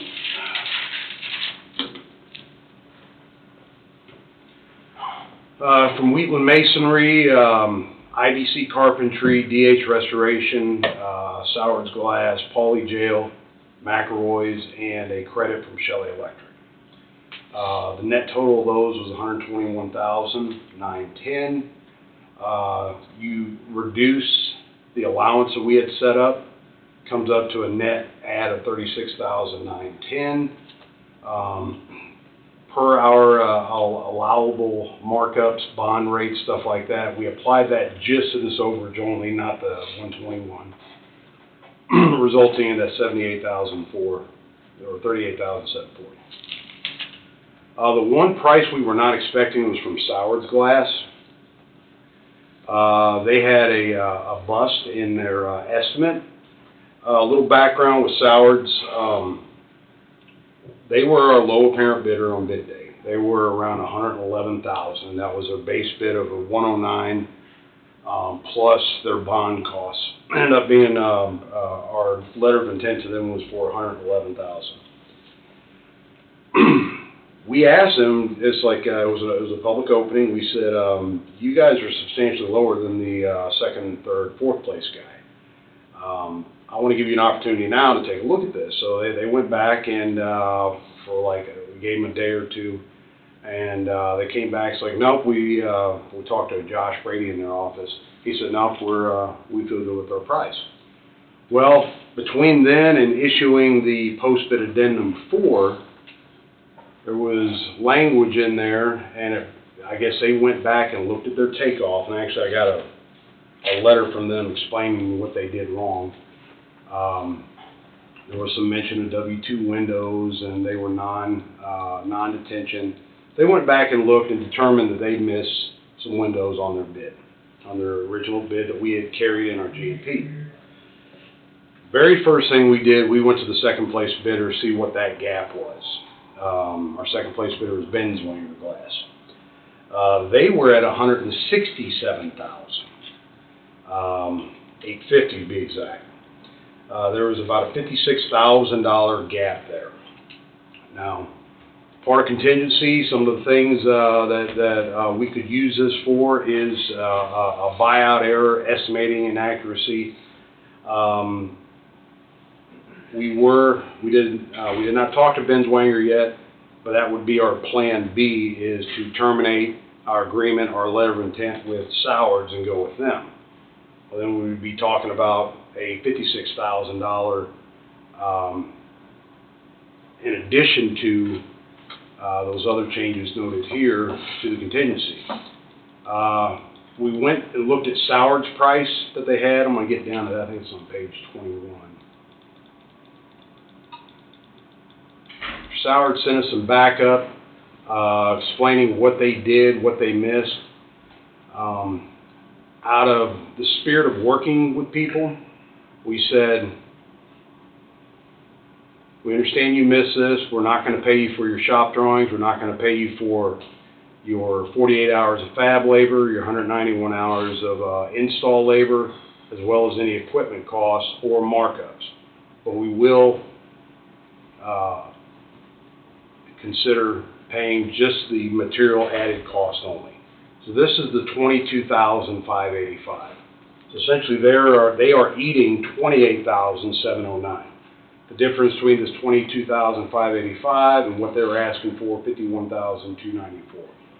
So Sourd's eating $28,709, and the difference between terminating our letter of intent agreement with them, which is unofficial, and it's not a full-blown contract, instead of going to Benswanger and spending $56,000, we went to Sourd's, worked with them on the material costs of $22,000, saved Coffee County on this post-bid addendum 4, related to glass, in the amount of $33,461. It's unfortunate. You run into these things. You give subs some chance to go back and look at things, and Why can't you hold their feet to the fire? What's that? Why can't you hold their feet to the fire? They submitted it, you asked them about it, Mm-hmm. they said, yeah, we're good with the price. And then they turn around and go, oops, sorry. Well, After they review the bids and see that they're $60,000 under everybody else, they screwed up. part of the thing, we did not have them under contract yet. What I'm concerned with is they could still walk. We're working with them at a minimum basis, picking up the material costs. If they would happen to walk, saying, we can't do this, and we're talking a Benswanger. We're rebidding the whole glass package altogether. And that would result in a $56,000 issue rather than a $22,000 issue. So that's the background to this. It's a large document, 58 pages here. There were some other changes. The big one was McElroy's. There was 60-some pages of mechanical and plumbing drawings that made that. There was going to be addendum 3. Introva's addendum 3, but like I said, we made it a post-bid addendum number 4. So, any questions on this? Did your company review their bid to make sure all the windows was in that bid as it was targeted for?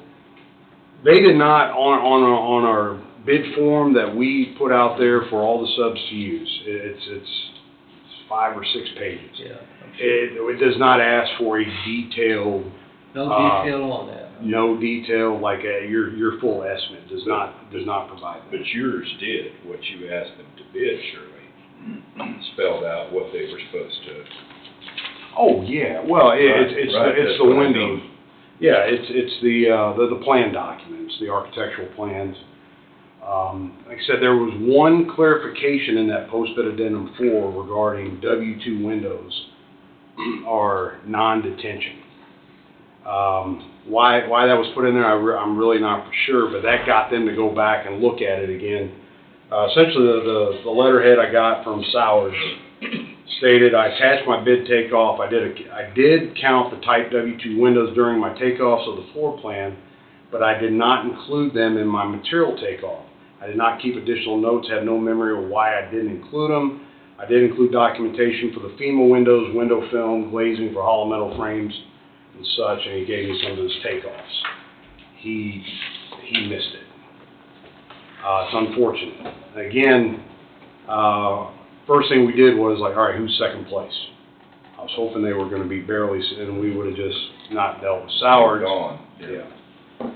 But this was the most economical approach to the situation, while still, per this backup, it's evidence they did miss it.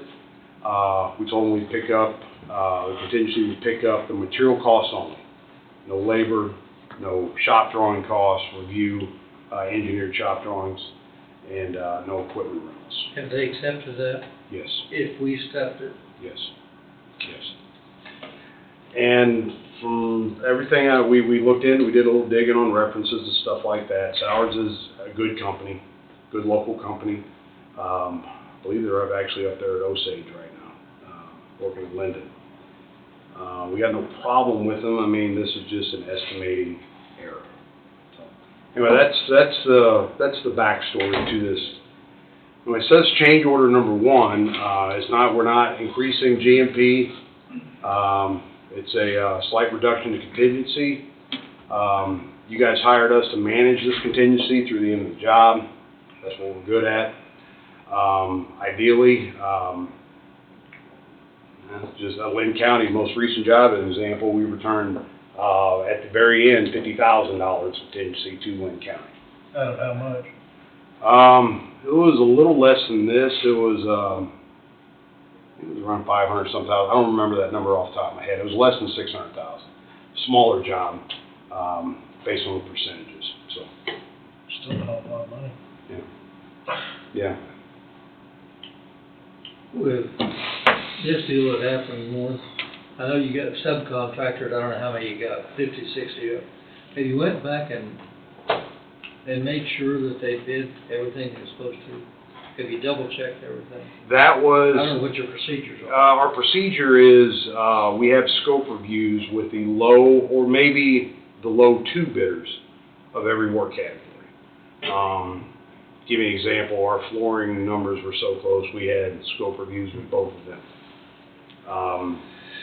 But generally, we go through a scope, go through everything we ask the bidders to bid on, and at our first scope review with Sowards, we were talking to Josh Brady, not their estimator, Kevin Helsing, and that's what everything checked out on our initial scope review. I mean, we don't like this, but these things do sometimes happen. Checked out, yet they were still short on bidding on 47. After we sent them this post-bid addendum 4, and they reviewed it with a fine-tooth comb and saw mention of some, they went back and looked. Like I said, I was shocked when I got this price. I was like, what in the world is this? And like I said, very next thing was we checked the second place bidder. Like, crap.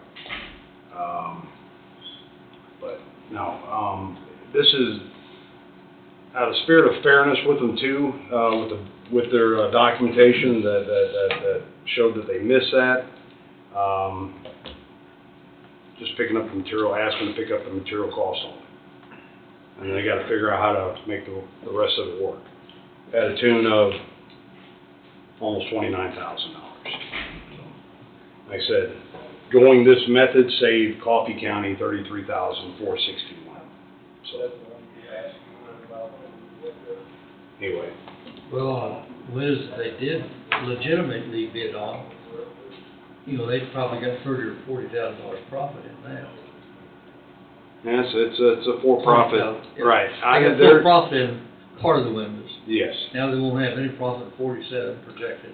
They said they'd still accept that, so, still move forward.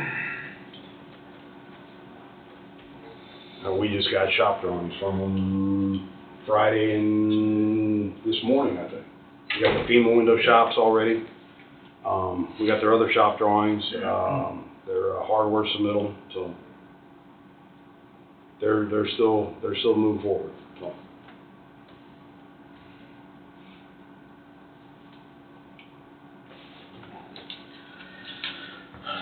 That's for 2 Eagles. Well, I know when I bid a job and I bid and mess up on it, it's 100% at my cost. I don't see how it should cost the county any at all. And just to be straightforward, it's not costing the county anything.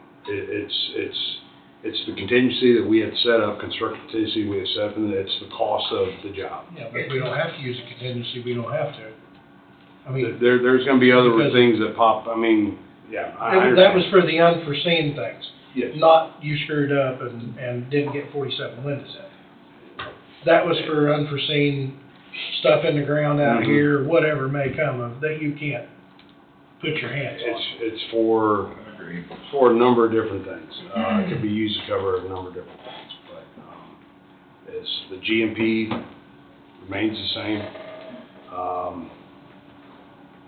The only change I see to the GMP down the road is once we incorporate the courthouse renovations in the project.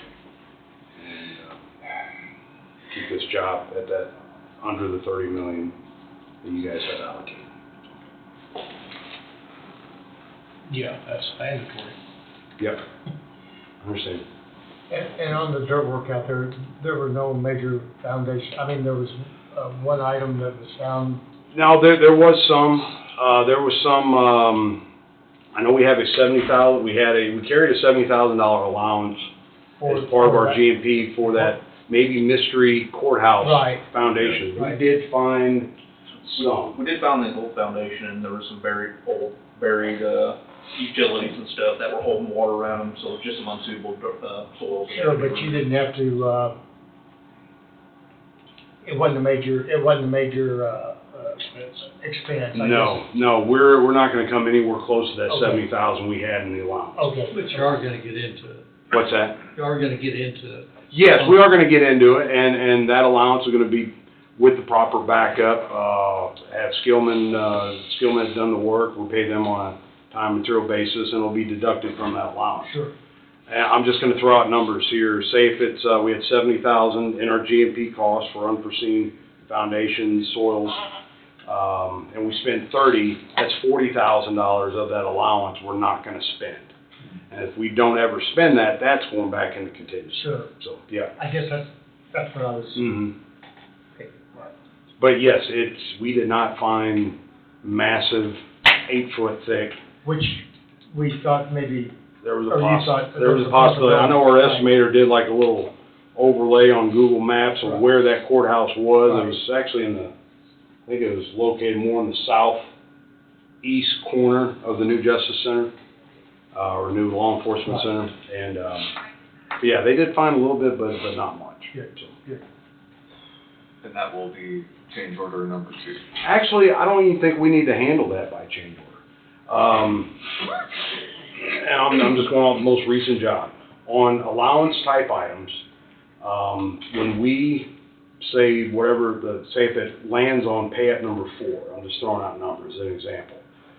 So we are spending $30,000 out of the unforeseen foundation allowance. Cole will provide the appropriate backup. You'll see exactly those numbers to the penny, what they were spent, paid to Skillman. That'll be just part of our backup to that payout. And that $70,000 line item that's part of that's on our scheduled values will be reduced by, I'm just using 30, so that's what we said.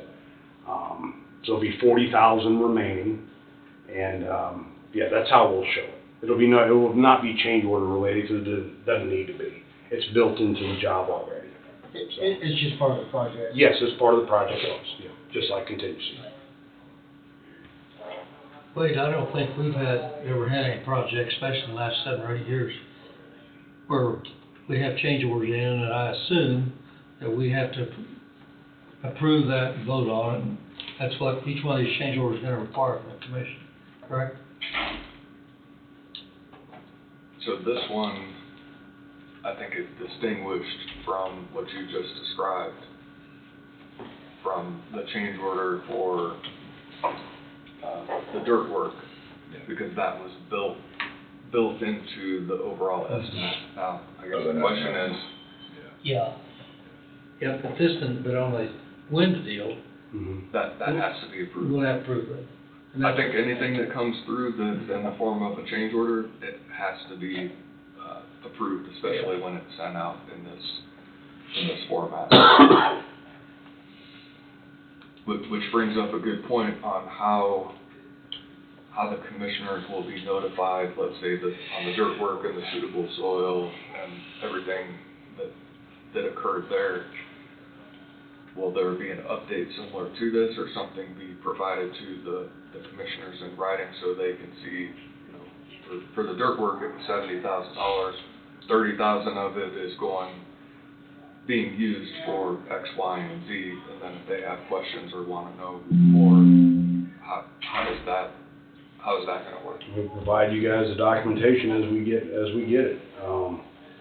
A weekly update or a daily update, however, you guys decide to share that with the folks. So. And then if they have a question about it, I mean, it's sort of one of those things that it's basically just keeping you guys in the loop. You guys hired us to build this thing, and we're gonna build it. Be fully transparent with any costs. You guys will see where costs are being spent and why, and all the backup's gonna be there, and we plan on being as transparent as you guys want us to be. So. And that's what we need is transparency, and that's what you're doing. Mm-hmm. Maybe that's too transparent. Right, well. By looking at those type of documents, so, and I've been involved in some stuff when I was at the elevator, but by providing us some of that material, Mm-hmm. most of it probably still require some conversation to make sure we understand. Oh, yeah, Understand all Mhm. that stuff. And that's what you're doing here. right, and like Lynn, I'll use Lynn as an example. Our documentation was provided when we built, say, against an allowance item. We provided that backup for y'all's records for future, for something down the road with our pay app documents. In the body of the email or inserted behind the attachment or whatever, so. When a billing comes in, though, all the information, for example, when the dirt work's completed and Skillman moves on, all the billing that goes with that will have those details, including the unsuitable soil and what was done. So it's not like it's similar to the parking project, Don. Everything is detailed and shown within those documents, and we just happen to have change orders that occurred during the course of that project that were unforeseen. That you didn't have a contingency with that project, right? Yeah, there was no contingency with the parking project, but we did make some decent sized changes associated with that, scope changes. So any scope Because of engineering issues. Which is Somebody else's fault other than ours. Which cost us initially. Yeah. Which should have cost them, in my eyes. That's beyond me. That's above my pay grade. I don't like we're 30 days into it, and we got a $20-some thousand change order already. That's just rubbing me the wrong way. So scope changes will require commissioner approval, which, is that a fair way of saying that? I'm just trying to... Now, and one thing though, there will be times where something will come up. And we have, I'm just gonna give you an example, we have 15 masons out there, standing there saying, we need to add 2 more bond beams for this opening width, or something like that, which is extra work. I'm just trying to think of the best example. And a decision, there's gonna be some case where a decision cannot wait for like 2 months to get this thing worked through, while 15 masons have to stop work and then the whole overall job is delayed. So if there's something that comes up where a decision needs to be made quick, I'm assuming we would work that, keep who in the loop, and keep your office in the loop, along with the design team, the sheriff. Okay. So we can keep the thing, and like I said, those will happen. Those will happen. And they will happen. What you're, and you're, you need to be able to make the decision right then to keep. A timely decision Right. on a. You can't wait a week, you can't wait a week to run it past us, that's what you're saying. And that's the way it needs to be, to keep the project moving. Yes.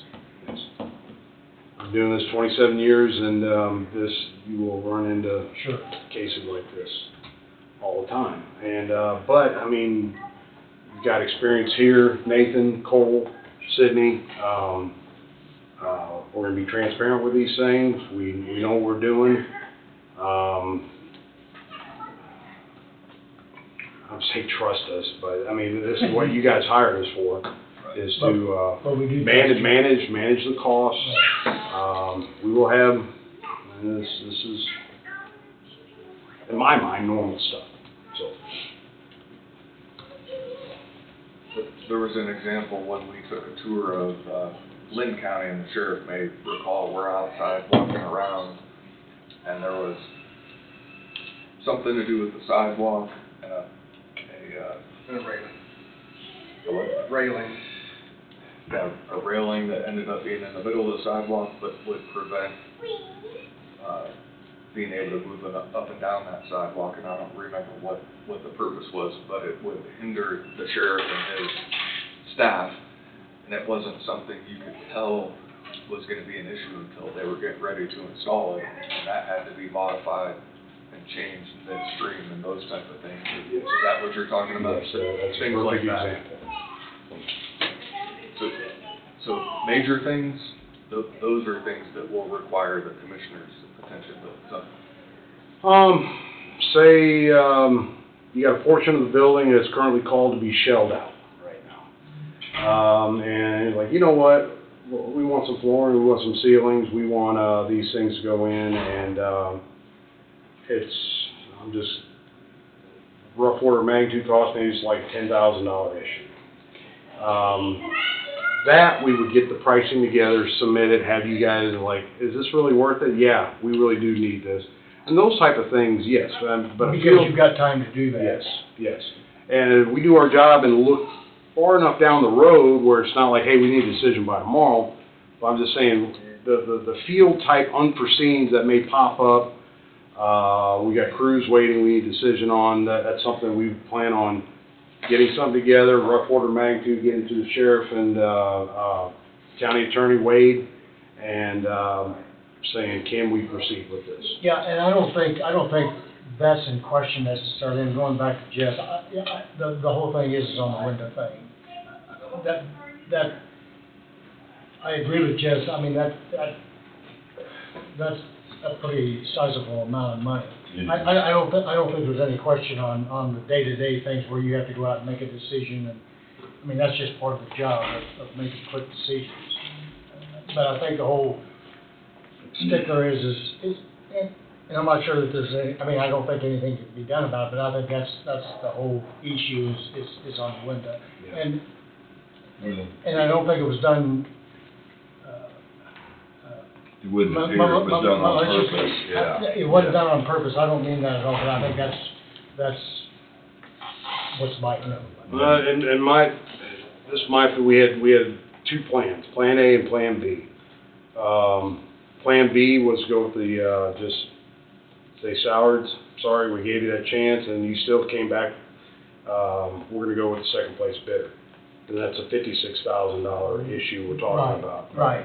This actually saved the county almost $34,000. And I going understand to that. this method. Right. Yeah, I understand the way what you guys did as far as taking care of the situation at the best that you could do. You know, Yeah. the problem was not having anything to hold their feet to the fire that had the price on it. That was probably, if you had something that you could hold their feet to the fire and say, no, you're doing all these windows for this amount of money. We've got this piece of document here that says you are committed. You know, then, but as far as something goes on, if there's a building, if there's an area of the wall out there that needs 4 extra beams or needs this or needs that, to keep the bricklayers to continue on, you need to have that fixed. Then we can go back on the engineering side that says, you messed up, how's this gonna get paid for? Our foolproof method there would have them under contract executed with all of our legally language. Mm-hmm. They weren't contracted yet when this issue first came up. That was sort of our one handicap we had. You hadn't contracted yet? Yes. And this was caught. So,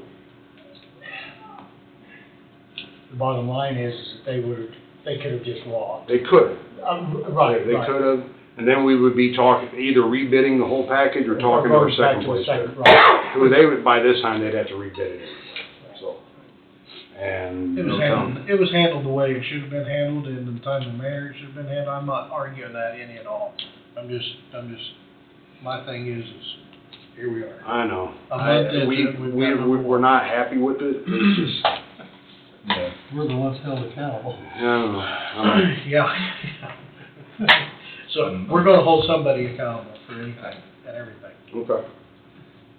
I'm afraid it sounds like the lesser of two evils at this point, Yeah. because if they walk off and leave you, then you're starting Right. over. Right. And, Maybe a lot higher cost. High well, cost, yeah, I mean, it would seem apparent, a lot, you know, delay. everybody's kinda got their figures out there on there now, that makes it kinda difficult too. I knew there was a good way to put it, and that's the way I was looking for what you just said, lesser of two evils. Yeah, I mean, I'm with Jesse, I don't like it either, but, you know, 'cause when I bid a job, I gotta pull to it, you know, but they probably didn't, I don't think they did it intentionally, so. Yeah, I don't After know. they had the chance to readjust it, though, and they came back and agreed, basically they approved what they'd done the first time. That gives me the thought that they didn't miss anything. But the dollar kind of suggested they did. So, sure. And that's why you questioned in the first place, was the dollar. Yeah, we're like, are you good Right. with this number? Exactly. That's when you should've handed them document and contracted them right there. Well, we prioritize our, Hindsight's always 20/20, man. our earthwork, our MEP, those are the first ones we always wanna get out. Glazing sort of in the middle pass and painters at the end of it. Sign the document. Yeah, you're hired. And we'll worry about the small stuff after that. Warren, I fully agree with what Jess is coming up with, 100%. But we're caught between a rock and a hard place. This particular time, I hope the rock and hard place don't come up much. But, and I have no idea how anybody's gonna vote, but we gotta make a decision. How do we make the decision? Or how do we, Well, so, I how also do we wanna, write that, motion down? I wanna bring up, before it got brought to this, public venue, both the sheriff and I, we've had a number of meetings behind the scenes to discuss this same exact issue. The sheriff looks pretty calm right now, but he wasn't calm, when we had a discussion behind the scenes, and the same questions you're asking are questions that have been covered, when we had at least two, maybe three meetings to Two discuss meetings, this. two of them.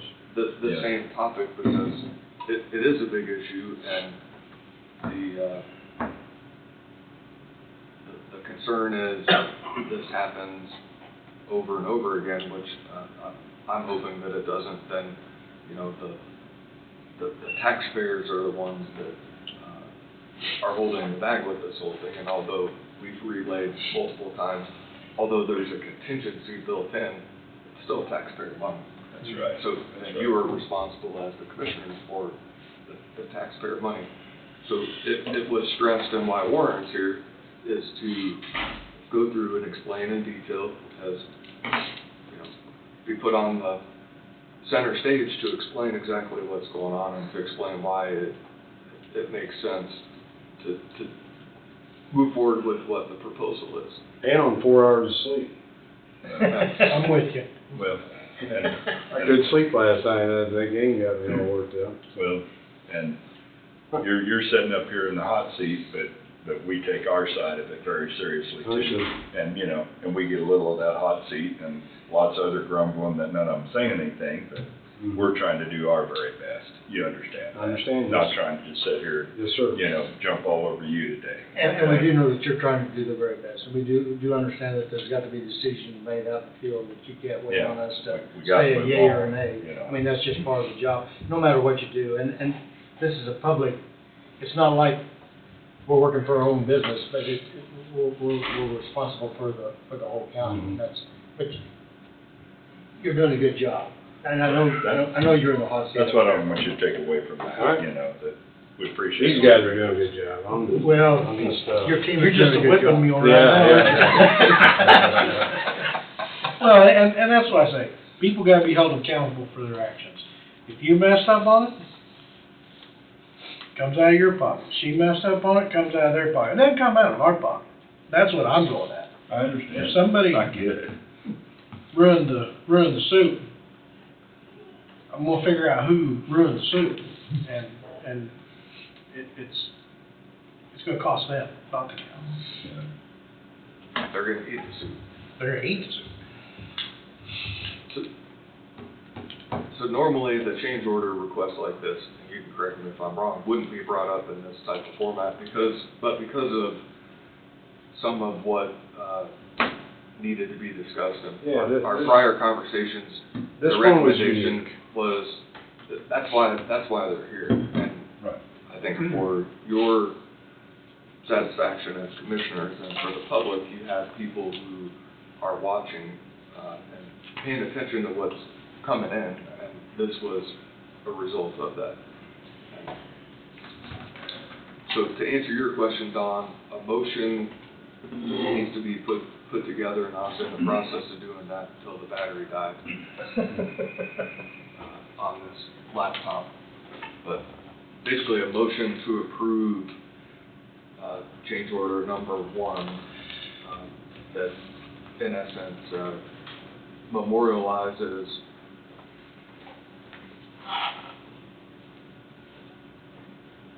motion to approve change order number 1/001 dated 1/26/24. Brad, are you that fast? I still can't get on. Longhand it.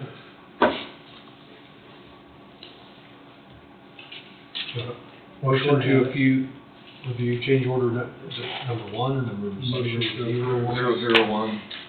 Let me get it back up on the screen. Here, you get that. dated January 26th. Where I started. 24. Okay. My laptop died. Well, I'm cookies sorry. here. Library brought them over. They thought we needed sweetened up. Library Lovers Week, yeah. Oh, that's right, Love my library. Valentine's Day on Valentine's Wednesday. Day, yeah. I'm gonna take that right home to my wife and say Happy Valentine's. You gonna read it? Hopefully your wife doesn't want to. No, she won't. Okay. She's gonna do it, just I didn't need you that But she could read, but she can figure it out. Yeah, she might. I didn't say, oh, you got me something? Yeah. I was actually thinking about that, to be truthful. But I would tell her. The library gave it to the chef. I can't read some of your writing. Dr. Bowie, paging Dr. Bowie. Contract and document. Girl, let's put it up here. This will be. Motion to approve change order number 001 dated 1/26/2024 submitted by River City Construction for contract and I didn't mark that to document that. costs associated with post-bid Addendum. number 4. That's what it looks like. Addendum number 04.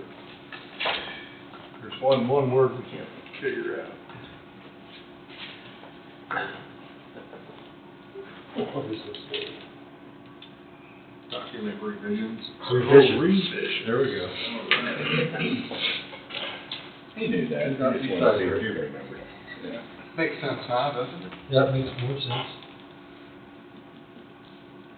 Can't mention that, and you can't read your own writing. I mean, that's what I did. Yeah, that happens to me. Yeah, me too. Is that pretty much where you end up then? Well, and then it died. I was in the process of. But up to this point, it would say, motion to approve change order number 001 dated 1/26/2024, submitted by River City Construction for costs associated with contract and document revisions, post-bid addendum number 4. And then it would be, in the amount. Doesn't need to go back to January. Say not to exceed or the amount of, or. Well, I think it's. This is the amount right here, right? 22,000. $38,740.18, yes. That's what it should be. Yes. Based on that But, breakdown. That's it. yeah, based on, so in the amount of $38,740.18. And I have something in there just so it's memorialized that, this change order does not, impact or affect the overall GMP.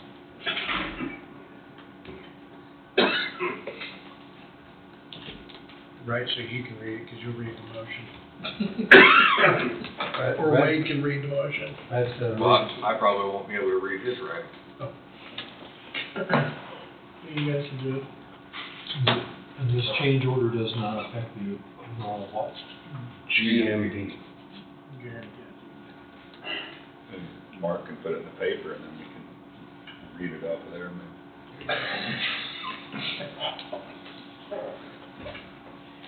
I mean, that's what you want in there? Yeah. So, Okay, you want me to read through that again? Either you or Wade, yeah. This says, to be a motion to approve change order number 001 dated 1/26/2024, submitted by River City Construction for costs associated with contract and document revisions. Or we need to say just comma, post bid addendum number 04 in the amount of $38,740.18. Period. This change order does not affect the overall GMP. I'll make that motion. Is that dollar amount right? Oh, that was, I have no idea. Motion on the I thought floor, there was a 20. open for discussion. Any discussion? I was saying it was 22. Yeah, I thought it was 20. I thought it was talked down to $22,000. Now, there's other changes associated with it. There was Pauly Jail changes we talked about at the beginning. There's Wheatland Masonry. Oh, This isn't just the window. Yes, that's just a. 22 was just a glass. Okay, Yes. okay. Okay, and then there was other stuff that was changed as well. Wrapped all up in this one. And even we thought a very fair credit from Shelley Electric in there as well. Okay, so then you make the motion. I'll make that motion. I'll second that. Moved by McCurry, seconded by Thompson. Any further discussion? I think we've probably discussed all the pros and cons, Mr. Chairman. All in favor, say aye. Aye. Aye. Aye. I agree. While you guys have me, I only had one other thing, if I may, just under, it's not impacting us yet. We're we have two payment applications in. But once we start, especially with subcontractor billings coming in, it's very important. We get on the same page with you guys and like to try to get these turned around like on a net 30. We like paying our subs on a net 30. So I'll give you an example for work completed through the end of January. Ideally, we would get payment around the end of February, so we're cutting checks that first week of March for the subs January work. And just so we get on a good system with that, that keeps them working hard for us out there. Timing is everything on submitting the bill and us signing checks and vouchers. Okay.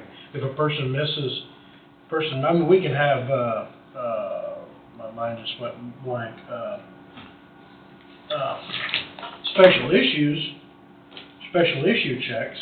Yeah, we want to give you guys plenty of time, but and it's up to us to make sure we get it to you in a timely fashion. And right now, I think we plan on having like the first Tuesday of every month the owner, architect, contractor meeting. That's our monthly progress meeting for the job.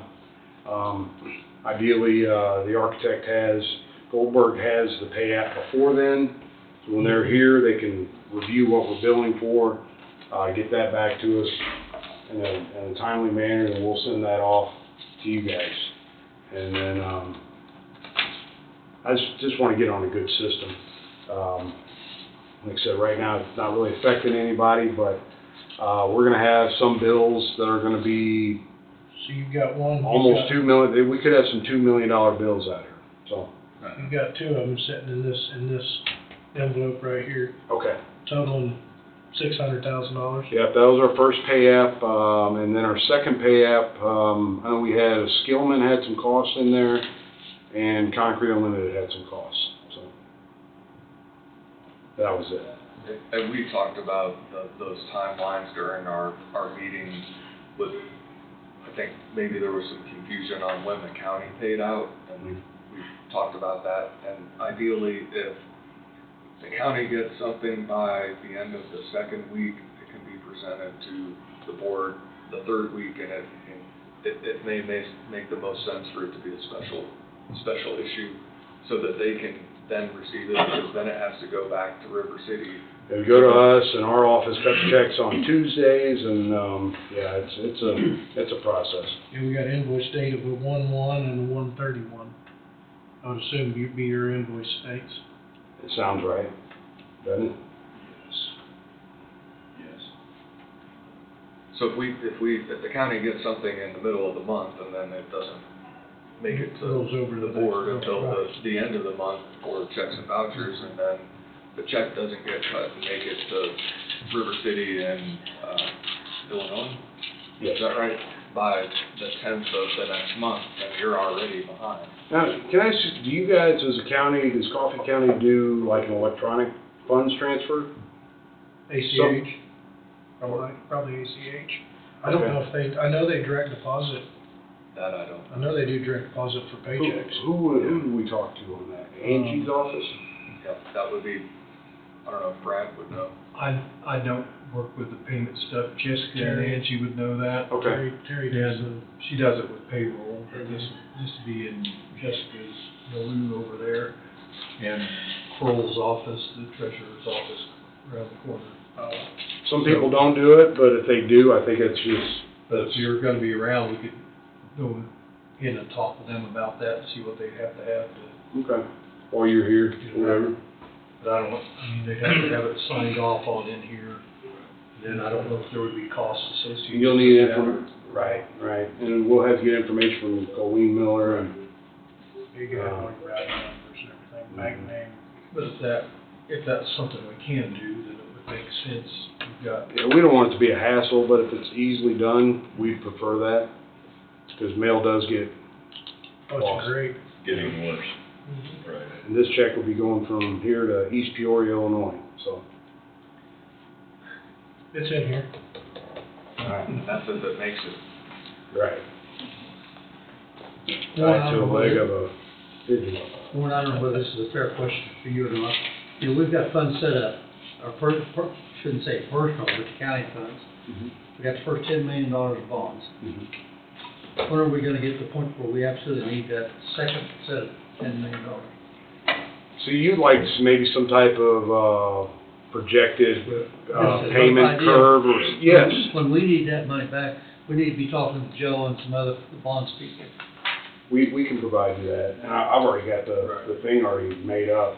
Should give you an idea. And we want some lead time on that, cause it, Oh, yeah, no, that's a good idea. We'll, I know we had to put that together for Lynn County, we just recently put it together for our office, to give our CFO an idea of cost, but yeah, we can get that to you. we don't wanna be making payments when the bond money isn't in there. Yeah, that's a good idea. Okay, thanks. Yep.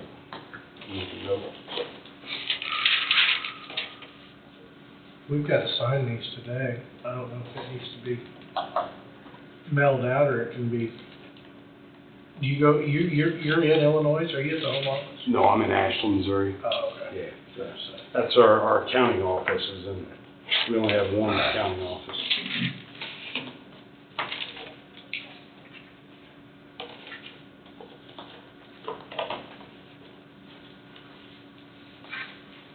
Wait, am I good? I tell them it's gonna get busy out there, but they can be looking at it. I'm done talking, I'm tired. Go out on the site. You guys had mentioned to me the other day, it's gonna get busy out there because of rebar and. Yeah, so rebar's delivering them all. concrete starting this week. Like I said, we'll start along the east side against the existing buildings, starting with those footings there. Should get, like, anchor bolt delivery scheduled for the 23rd. So once we get those, we'll start doing some of the stem walls and interior pads. Once that stuff breaks free, we'll start doing some of the storm sewer along between the existing and the new building. Once we push through maybe say a third of the footings, we'll be starting some of the underground rough in with the electricians kind of running out to the transformer pad on the south end here in the next week, probably in about a week, and then starting some of the underground plumbing, underslab plumbing in the building here within the next 2 or 3 weeks. So, yeah, it'll start getting busy pretty quick. Hopefully the weather will stick with you. Yeah. Right now, as much as you can trust them, the long term looks good on the temps anyway. I don't trust them much on the precipitation forecast, but temps look good. So, Got a good pad to go off of. I know just before, or what was it, before last week, 2 weeks ago, they got that rain. We had most of it under rock, which helped out, but we did have a little bit of moisture on the south end. Got a good base. I drove by there Thursday, and there were still a lot of screenings to be hauled in and packed. Drove by Friday afternoon, couldn't believe it got it all done. Yeah, they were. Or I assumed it was done. I couldn't believe they got that much tonnage not packed. They were hauling semis, weren't they? Semis were right? In dumps and side dumps. Yeah. There's, I think 7 trucks running at their peak, so they can bring it in. So one of you had mentioned, I can't remember which one, 20 to 25 people on the ground inside the fence here pretty soon. Yeah, I'd say especially once we get the masons and steel going and all that stuff kind of going at the same time, because you'll have electricians and plumbers working in wall with the masons. I mean, really, once we get the under slab and still have the concrete guys here, I mean, we'll be pushing 20 guys easy with concrete and under slab rolling. So here within the next few weeks, it'll start ramping up as far as manpower on site. We had pre-installed last week with the concrete guys. It sounded like they had some jobs finishing up. They're wanting to throw as much manpower as possible to get rolling. Timing wise, we're in good lull with them, and they plan on coming in and knocking it out. So that definitely works to our benefit. I think on Lynn County, we actually maxed out at our peak between 40 and 50 guys. Yeah. Similar in scope, similar in construction. This is a little bit bigger, but this job get there in 50. Especially once we'll get 15 electricians in here and stuff like that. We'll have all the overhead going on. You start having the mechanical and everything else going on with it, and some of those guys are even over like the roofing and some of the exterior stuff going on. Yeah, we'll get that 50 on this job. Very well. Thanks for your update. Yeah. No problem. While we're talking, do we want to get on I don't know if it's you or Ryan or Nathan on the spot, like a broken record. At Lynn, we worked out a time that we updated them on a weekly basis. Our superintendent was in town. If I was in town, I would sub in for him. But do we want to try to do this at a certain time period, every week or once a month with you guys, or? So we can meet with somebody beforehand if needed and kind of give an update to present, or we can present however. Do we want to figure 11 o'clock every Monday, or, I mean, whatever works best for you guys? It might be best to be like first. Unless it's a big ticket item, big, long discussion. What time is it? We do like a weekly update. I mean, We should take 5 minutes. Yeah. So, we can do like a 9:05 to 9:10. Unless it's gonna be something that's gonna take longer, then we need to schedule it at the back end. I'd say if it's gonna be like an issue or an item where it involves more conversation than an update, it'll probably be a separate item anyway, wouldn't it? I mean, we're talking about just, this is what's going on this week, kind of, if you all have any questions about it, kind of discussion, so I would think 5 to 10 minutes at most. Okay. Go from 9:05 to 9:15. Yeah, 9:05, 9:15. Then if you guys don't have anything, you're not in here at 9:05, we'll just continue on. That'll give us a little buffer. You wanna do that Mondays? Mondays. Maybe Monday that's not a holiday. If Monday's a holiday, you guys meet on Tuesday? Tuesday, in which we roll the same schedule over, I mean, instead of on Monday, it'd be on Tuesday.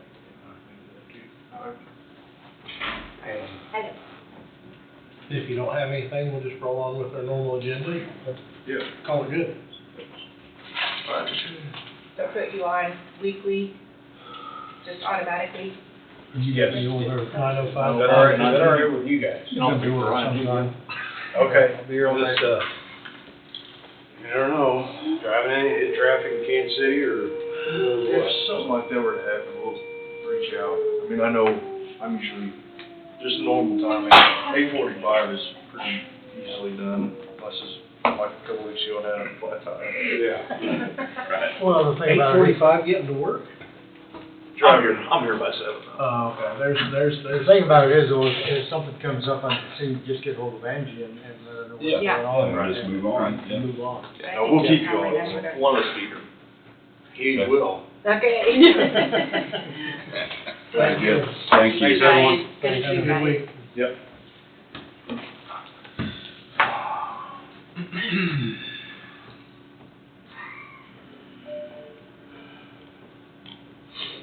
I believe that's the end of our agenda, isn't it?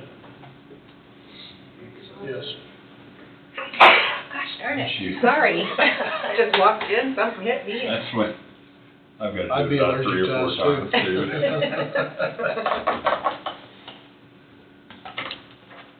Before we get started, get the shop started.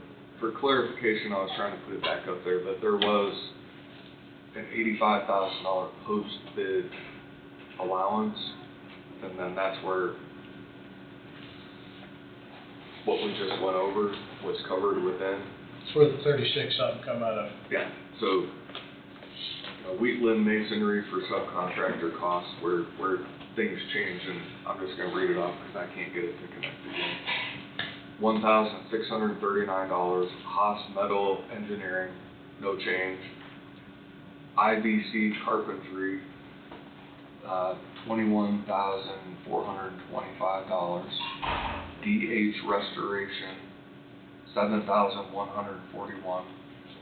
Roansburg Plastering, no change. Silver Glass, $22,585. Higgins Group, no change.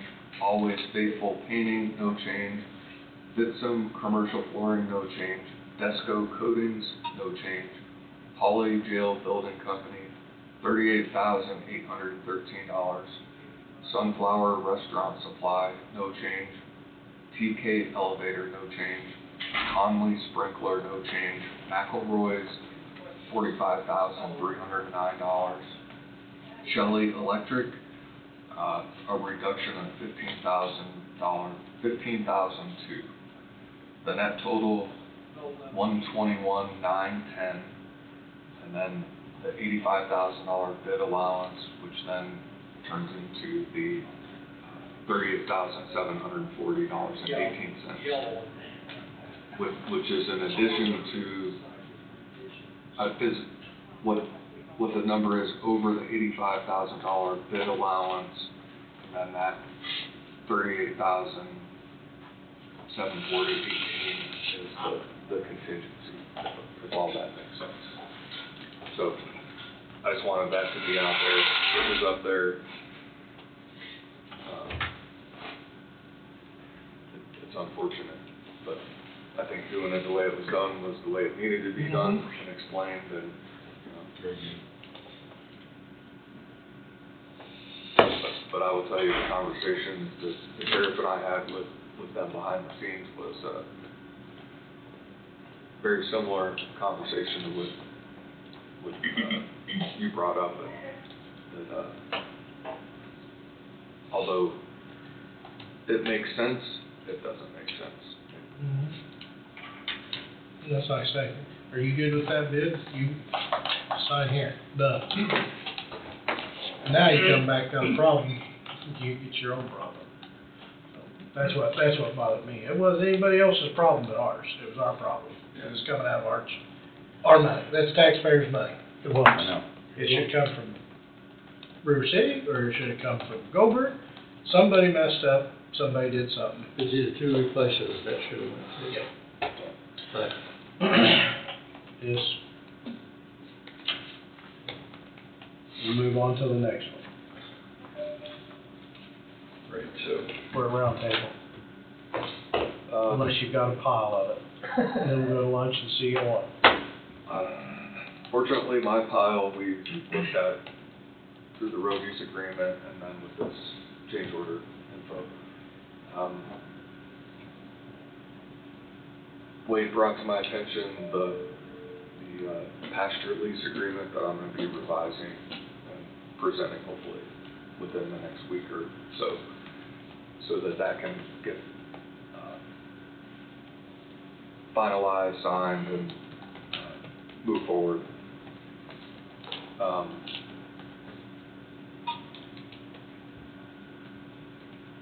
Without Hugan in here, I think he was the one working on some of the property and dividing the property, getting a hold of the, Oh, yeah. so, I guess, I did talk to Ryan. They're working with the city, it is platted, whatever you wanna say.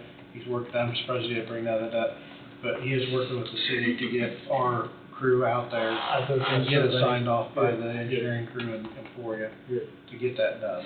Because if we do it, then they just have, They just check it. they just check it. Check it, stamp it, all. and call it Yeah. good. very good. Go ahead. so it was, I anticipated there would be questions with whether the county had to go through city zoning, and instead of wait and have that become an issue at a later date.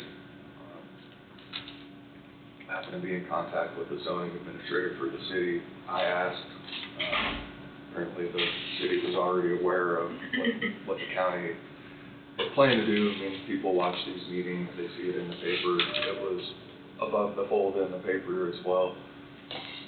And under city zoning regulations, because you're going from a large parcel and you're just dividing it into three, which you're going from one, and the way I think it's looked at is you go from one and then you add two more. It does not require approval from the city zoning side of things. Because it's the same parcel. If you went any bigger than that, then it does. Split it down more. Right, so if I understand right, you can go from one large and then divide it down that way. But if you get any more than that, then you have to have their approval. So I'm only saying that in case there's somebody out there that has an issue with that and they think that either one, the county is getting to do something somebody else can't, or that the county should be doing something different than what they're doing. That has already been explored, and I believe that the county's on firm ground doing what they're doing. Okay. Brian said it should be done fairly quick as long as the city was good. They had just checked with the city. So, good. So then, the only other issue is to decide your course of action, and that doesn't have to be done today, but auction, sealed bids, so on and so forth. I've got more of an update on that as well when it comes around my turn at the round table. So outside of that, for today, that's all I have, unless you have any questions for me. Steve? No. Don? On this bulk de-ice and salt, were we gonna discuss any more today on that? Ryan's gonna check with Central Salt to see if it meets their requirements of the It's already taken care of, so. Yeah. Yeah, because he wasn't looking to try to rebid it if he could. Right, and I'm fine with whatever he wants to do with it, I mean, whatever, so, or whatever you all wanna do with it, so. But I just wanted to make sure that it meets the requirements that He said he's getting what he's paying for, yeah. They was very picky, cause I've tried to get them, we'll just go into it, cause I don't want it to make it look like I'm upset because we didn't get the bid, that's not the case at all. I tried to get them salt before, they didn't want it, they wanted this other ASTM, grade one. Right. So, that's why I was going, when I was reading that motion, you heard me stutter, and I was like, oh, there's a problem there. Because, Not what they were requesting. That's right, it needed to be brought out, and I don't think Ryan was aware of it. right, And now he is, and he'll, Jeff always handled the salt purchasing, and Jeff was the one that designed the ASTM, or, one of the ASTMs from grade one. So, that's why I was going off what I was going on. So, he will get back with us on that. I just want something that's fair. I think we've it's gonna be into a little bit issue where maybe it's a little bit unfair. Yeah, and like I say, I'm fine if he wants to go with them. We'll wait and see. Go with them, it's fine. So, Wade, do you have anything? No, Wade touched on the lease up there on the Bailey's property, and that, it might be 2 weeks before, by the time he gets the contract redone and I get it signed, and, probably be a couple of weeks before we get that finalized, I'm looking at possibly, so. Plenty of time, I don't think there's a rush on any of it. He knows that's the way we're gonna go, so I mean, won't hold him up any, so, Do you have any roundtable? Yeah, a couple things. So Brad informed me while I was working on the time clock stuff that you need another motion to approve the road use agreement with NextEra. It's gotta be a change. Do you need a change to that? Or do we wanna make the motion to, as corrected, from 8 ton to 5 ton? Yep, that's fine. I'll just need to get it printed off and. You gotta sign it, don't we? Yep. Is it just Jesse or the entire commission? I believe I have it with everybody.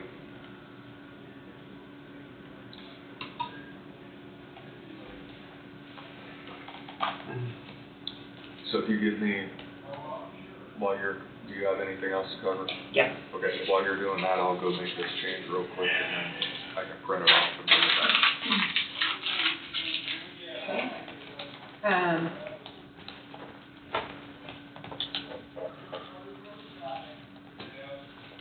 Also, so we scheduled the Southeast Kansas meeting to be here, April 19th.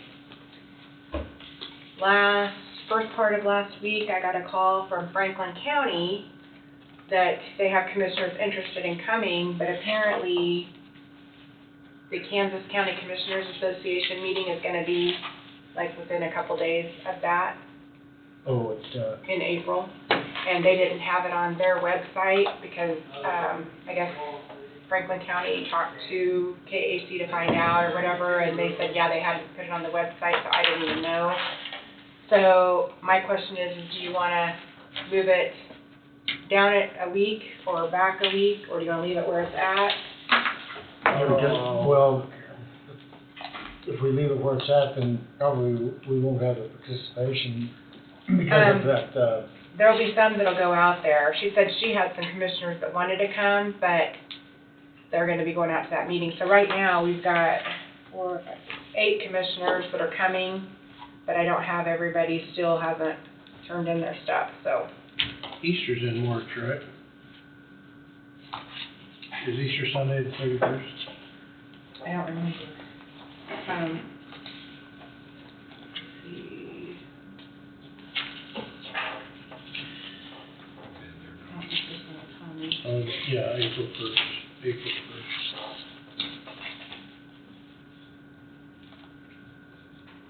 Easter Sunday, yeah. It's Don't make it Easter hurt, maybe. That Thursday is wide open the whole month. Yeah.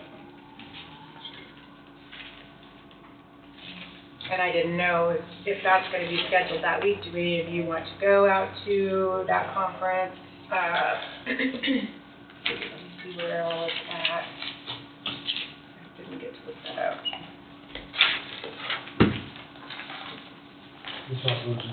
Everything here is gonna be all.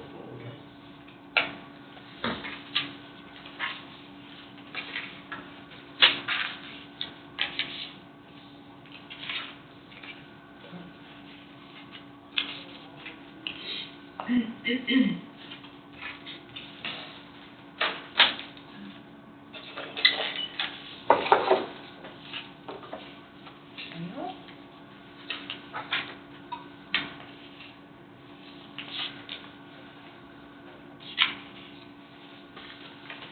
here it is. It's April 16th, starting to April 18th in Pittsburgh, Kansas, at the Kansas Crossing Casino. So, That's where the meeting is this year. yeah. So if you want me to change, which I will happily do that, we still have time, because I checked with Hogman and they can do it. We're far enough out that they're not booked up yet. Okay. So, You're thinking about doing it when? either the week before or the week after. Yeah, the 19th is what we have it scheduled for. No, wait, the 18th, I'm sorry. The 18th is what it's scheduled Just for, can't do it the first week of April. but we could do it the 11th, or we could take it to the 25th. I don't have anything wrote down. I don't know. I think if we don't move it, we're gonna have low Yeah. turnout. Oh, I do Yeah, too. I think we need to, I do most too. of it, yeah. So, Especially with, you say Pittsburgh. Uh-huh. Yeah. so we could move it to the 25th. That'll give them a little more time to get back with me, too. That'd be fine. That'd be fine. Okay, so we will move it to the 25th.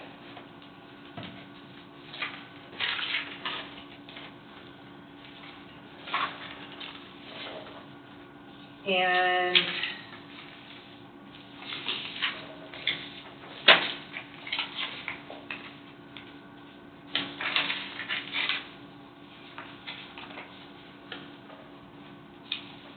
next Monday, we're closed for President's Day. And I think that's all we, I guess I'll give you a little update on the payroll, or the time clock system.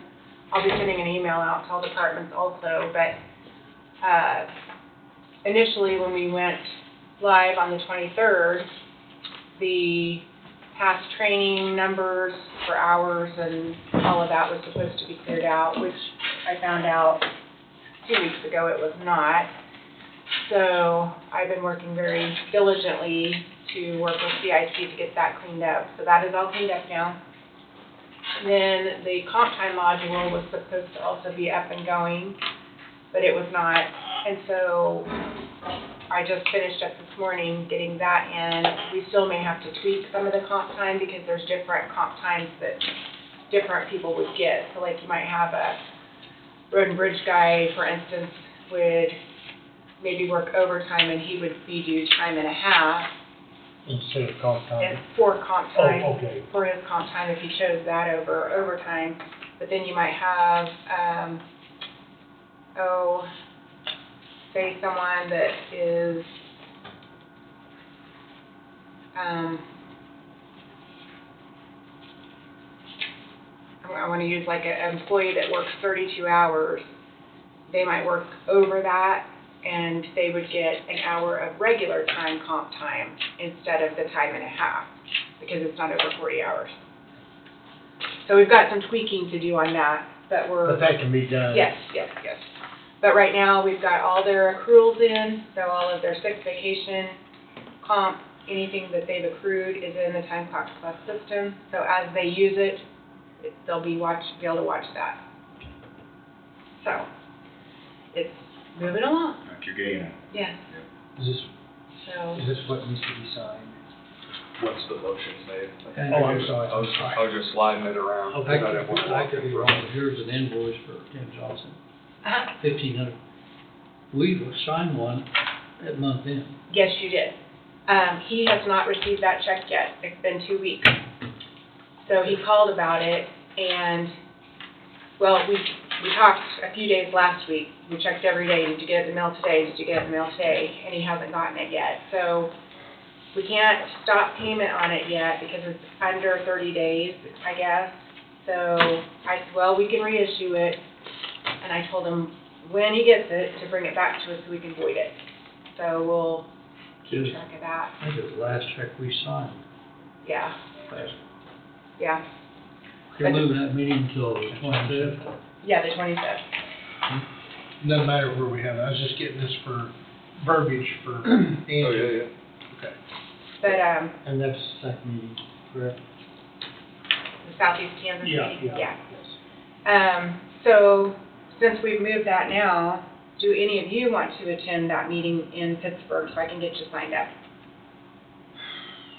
It would be April 16th to April 18th. I'm gonna pass this year. I think so. Okay. I'm tied up on Wednesday nights. Is that one of those $400 cost deal?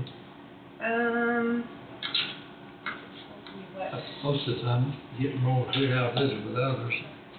It's not giving me I got one good a, out of it. We got one good out of it last year. I mean, it was pretty interesting. Yeah, it Meet some really new was. people and- they're not giving me anything. I wouldn't mind going again. I wouldn't know that mind. I need to go 2 years in a row. Right. You know, but it was informative, I enjoyed it. I did do something like it. Last one, Okay. last one I was to, in Kansas City. You're gonna have to go. So I will resend out the invitations to all those counties and get it turned around to the 25th. So anyway, that's all I have, and then we have this. Motion for that.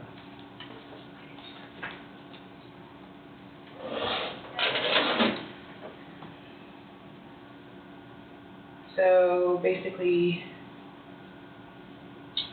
use and maintenance agreement. Between Coffee County and next sheriff. There's no numbers on it.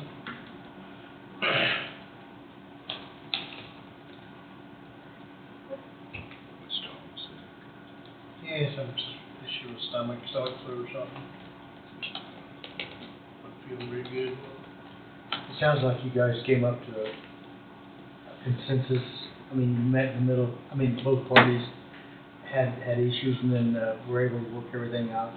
What do you, I mean, On the road use, yeah, I'm sorry, on the road use. so, I will say that the county was originally provided a proposed agreement that was 6 to 8 pages long, somewhere in that neighborhood. And other counties, just signed off on it. And in going over it with, Ryan, did not feel that was advantageous to the county for a number of reasons, so. There were a number of meetings that occurred over a period of time, as was stated during that portion of today's meeting. Then I met with Ryan and we talked about the different things that, in our opinion, needed to be included to benefit the county. And a number of things sort of turned into several other things, and he worked with the next tier of representatives. I was a part of some of those meetings, and then when it came to putting it into an agreement, then that changed the entire format. And the format of this changed significantly to the point where if you compared it with what we were originally provided, it's a completely different document now. But that's what it needed to be, and The motion, Angie's got the motion up here for us. Motion to approve the road use and maintenance agreement between Coffee County and NextEra Energy Transmission Southwest LLC effective February 12th, 2024.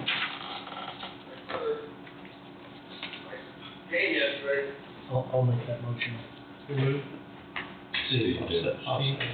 Steve moved, Curry moved, Mead seconded. Any discussion? Hearing none, all in favor say aye. Aye, motion passes. And I'll just send the signature page around.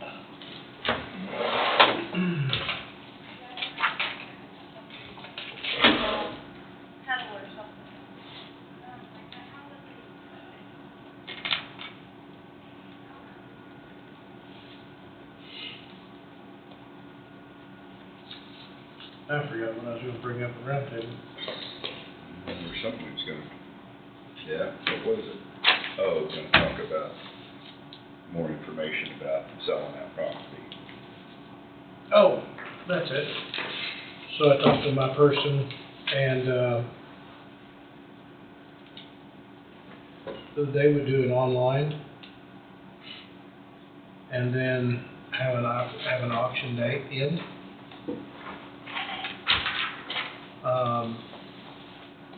And they won't charge any fees at all for advertising or running the auction, or pretty much it.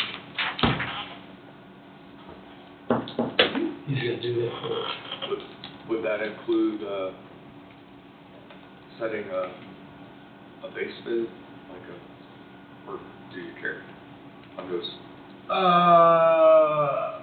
Well, I mean, on an online deal, I mean, you could have a bottom base bid, I guess. You could just put a starting bid blank, and if nothing happens, then. Oh, I think we're gonna be okay, really, but. And I don't know if I should say who it is, but, I think you probably need to wait until you decide that's the route you wanna go, and then you make a motion to move forward with an online auction. So are they thinking online only? And, I mean, you have a closing time, but are they on the online, but are they they won't do live bids in? yeah, I think they'll do live bids. I think he would do live bids that day, or at a certain time, like an hour, individual do like an hour or so before, set up and do, here's our online bids for track 1, track 2, track 3, and then go. And still have obviously you'd still have the internet there live, being able to bid, but we Right. have people live in the room. Right, exactly. That would be my preference, is Right. how I'd like to see it done, but. Right. So, it might cost us renting a spot Yeah, to do it, but I mean, that's gonna be minimal. well, I think we'd have trouble getting a better bid. Yeah, yeah. Oh, yeah. Doing it for free, Yeah, exactly. so I would appreciate that. And those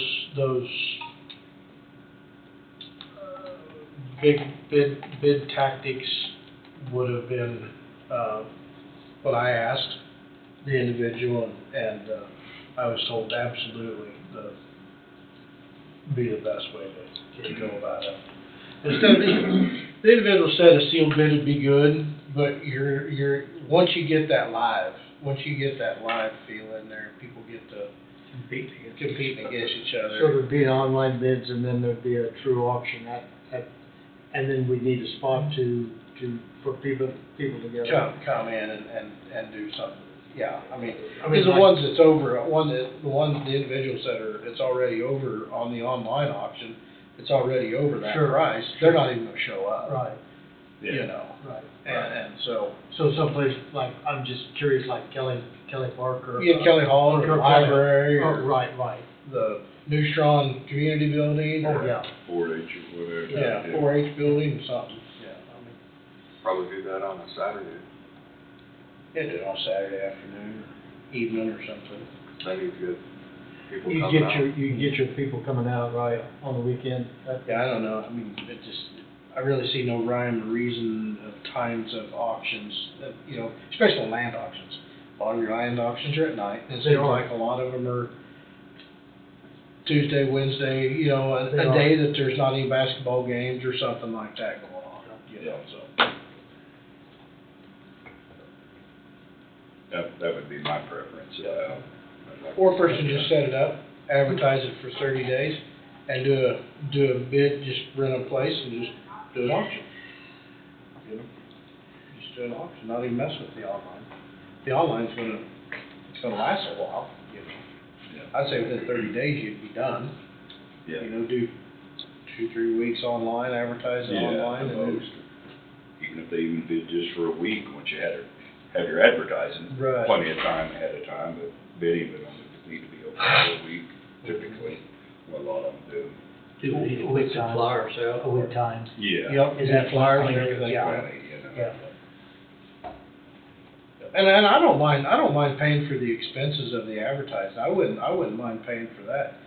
If, if the individual's gonna do it for, you know, do the thing for free, then, you know, if we have some expense of maybe making some posters or renting a building out, I don't know that I think we would have that a would be our problem with that. responsibility.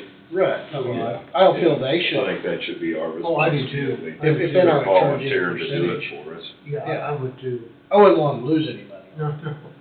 This time's bad enough. Yeah, That's yeah. a big enough gift for us. You know, if the offer of it is there for free, I'd hate for him to lose money on the advertising. Right. That'd be kind of a bad deal. But I just didn't want to I just threw ideas out there. Sure. So. Yeah. Do we have anything else? I've got to go sign the papers down at the place, don't I? As a drive. Okay. I've still got to go to Opie, I got to go to your point, I got to go to Pico today. What? Hey, you just got in from Texas. so- Making a loop, Yeah. yeah. I do just every end, so. Okay. We're not have to adjourn, we can adjourn, we don't have to sign anything. Until once- next Tuesday, till yeah. next Tuesday. Okay. Nobody else has anything, we'll adjourn till next Tuesday. Have a good week.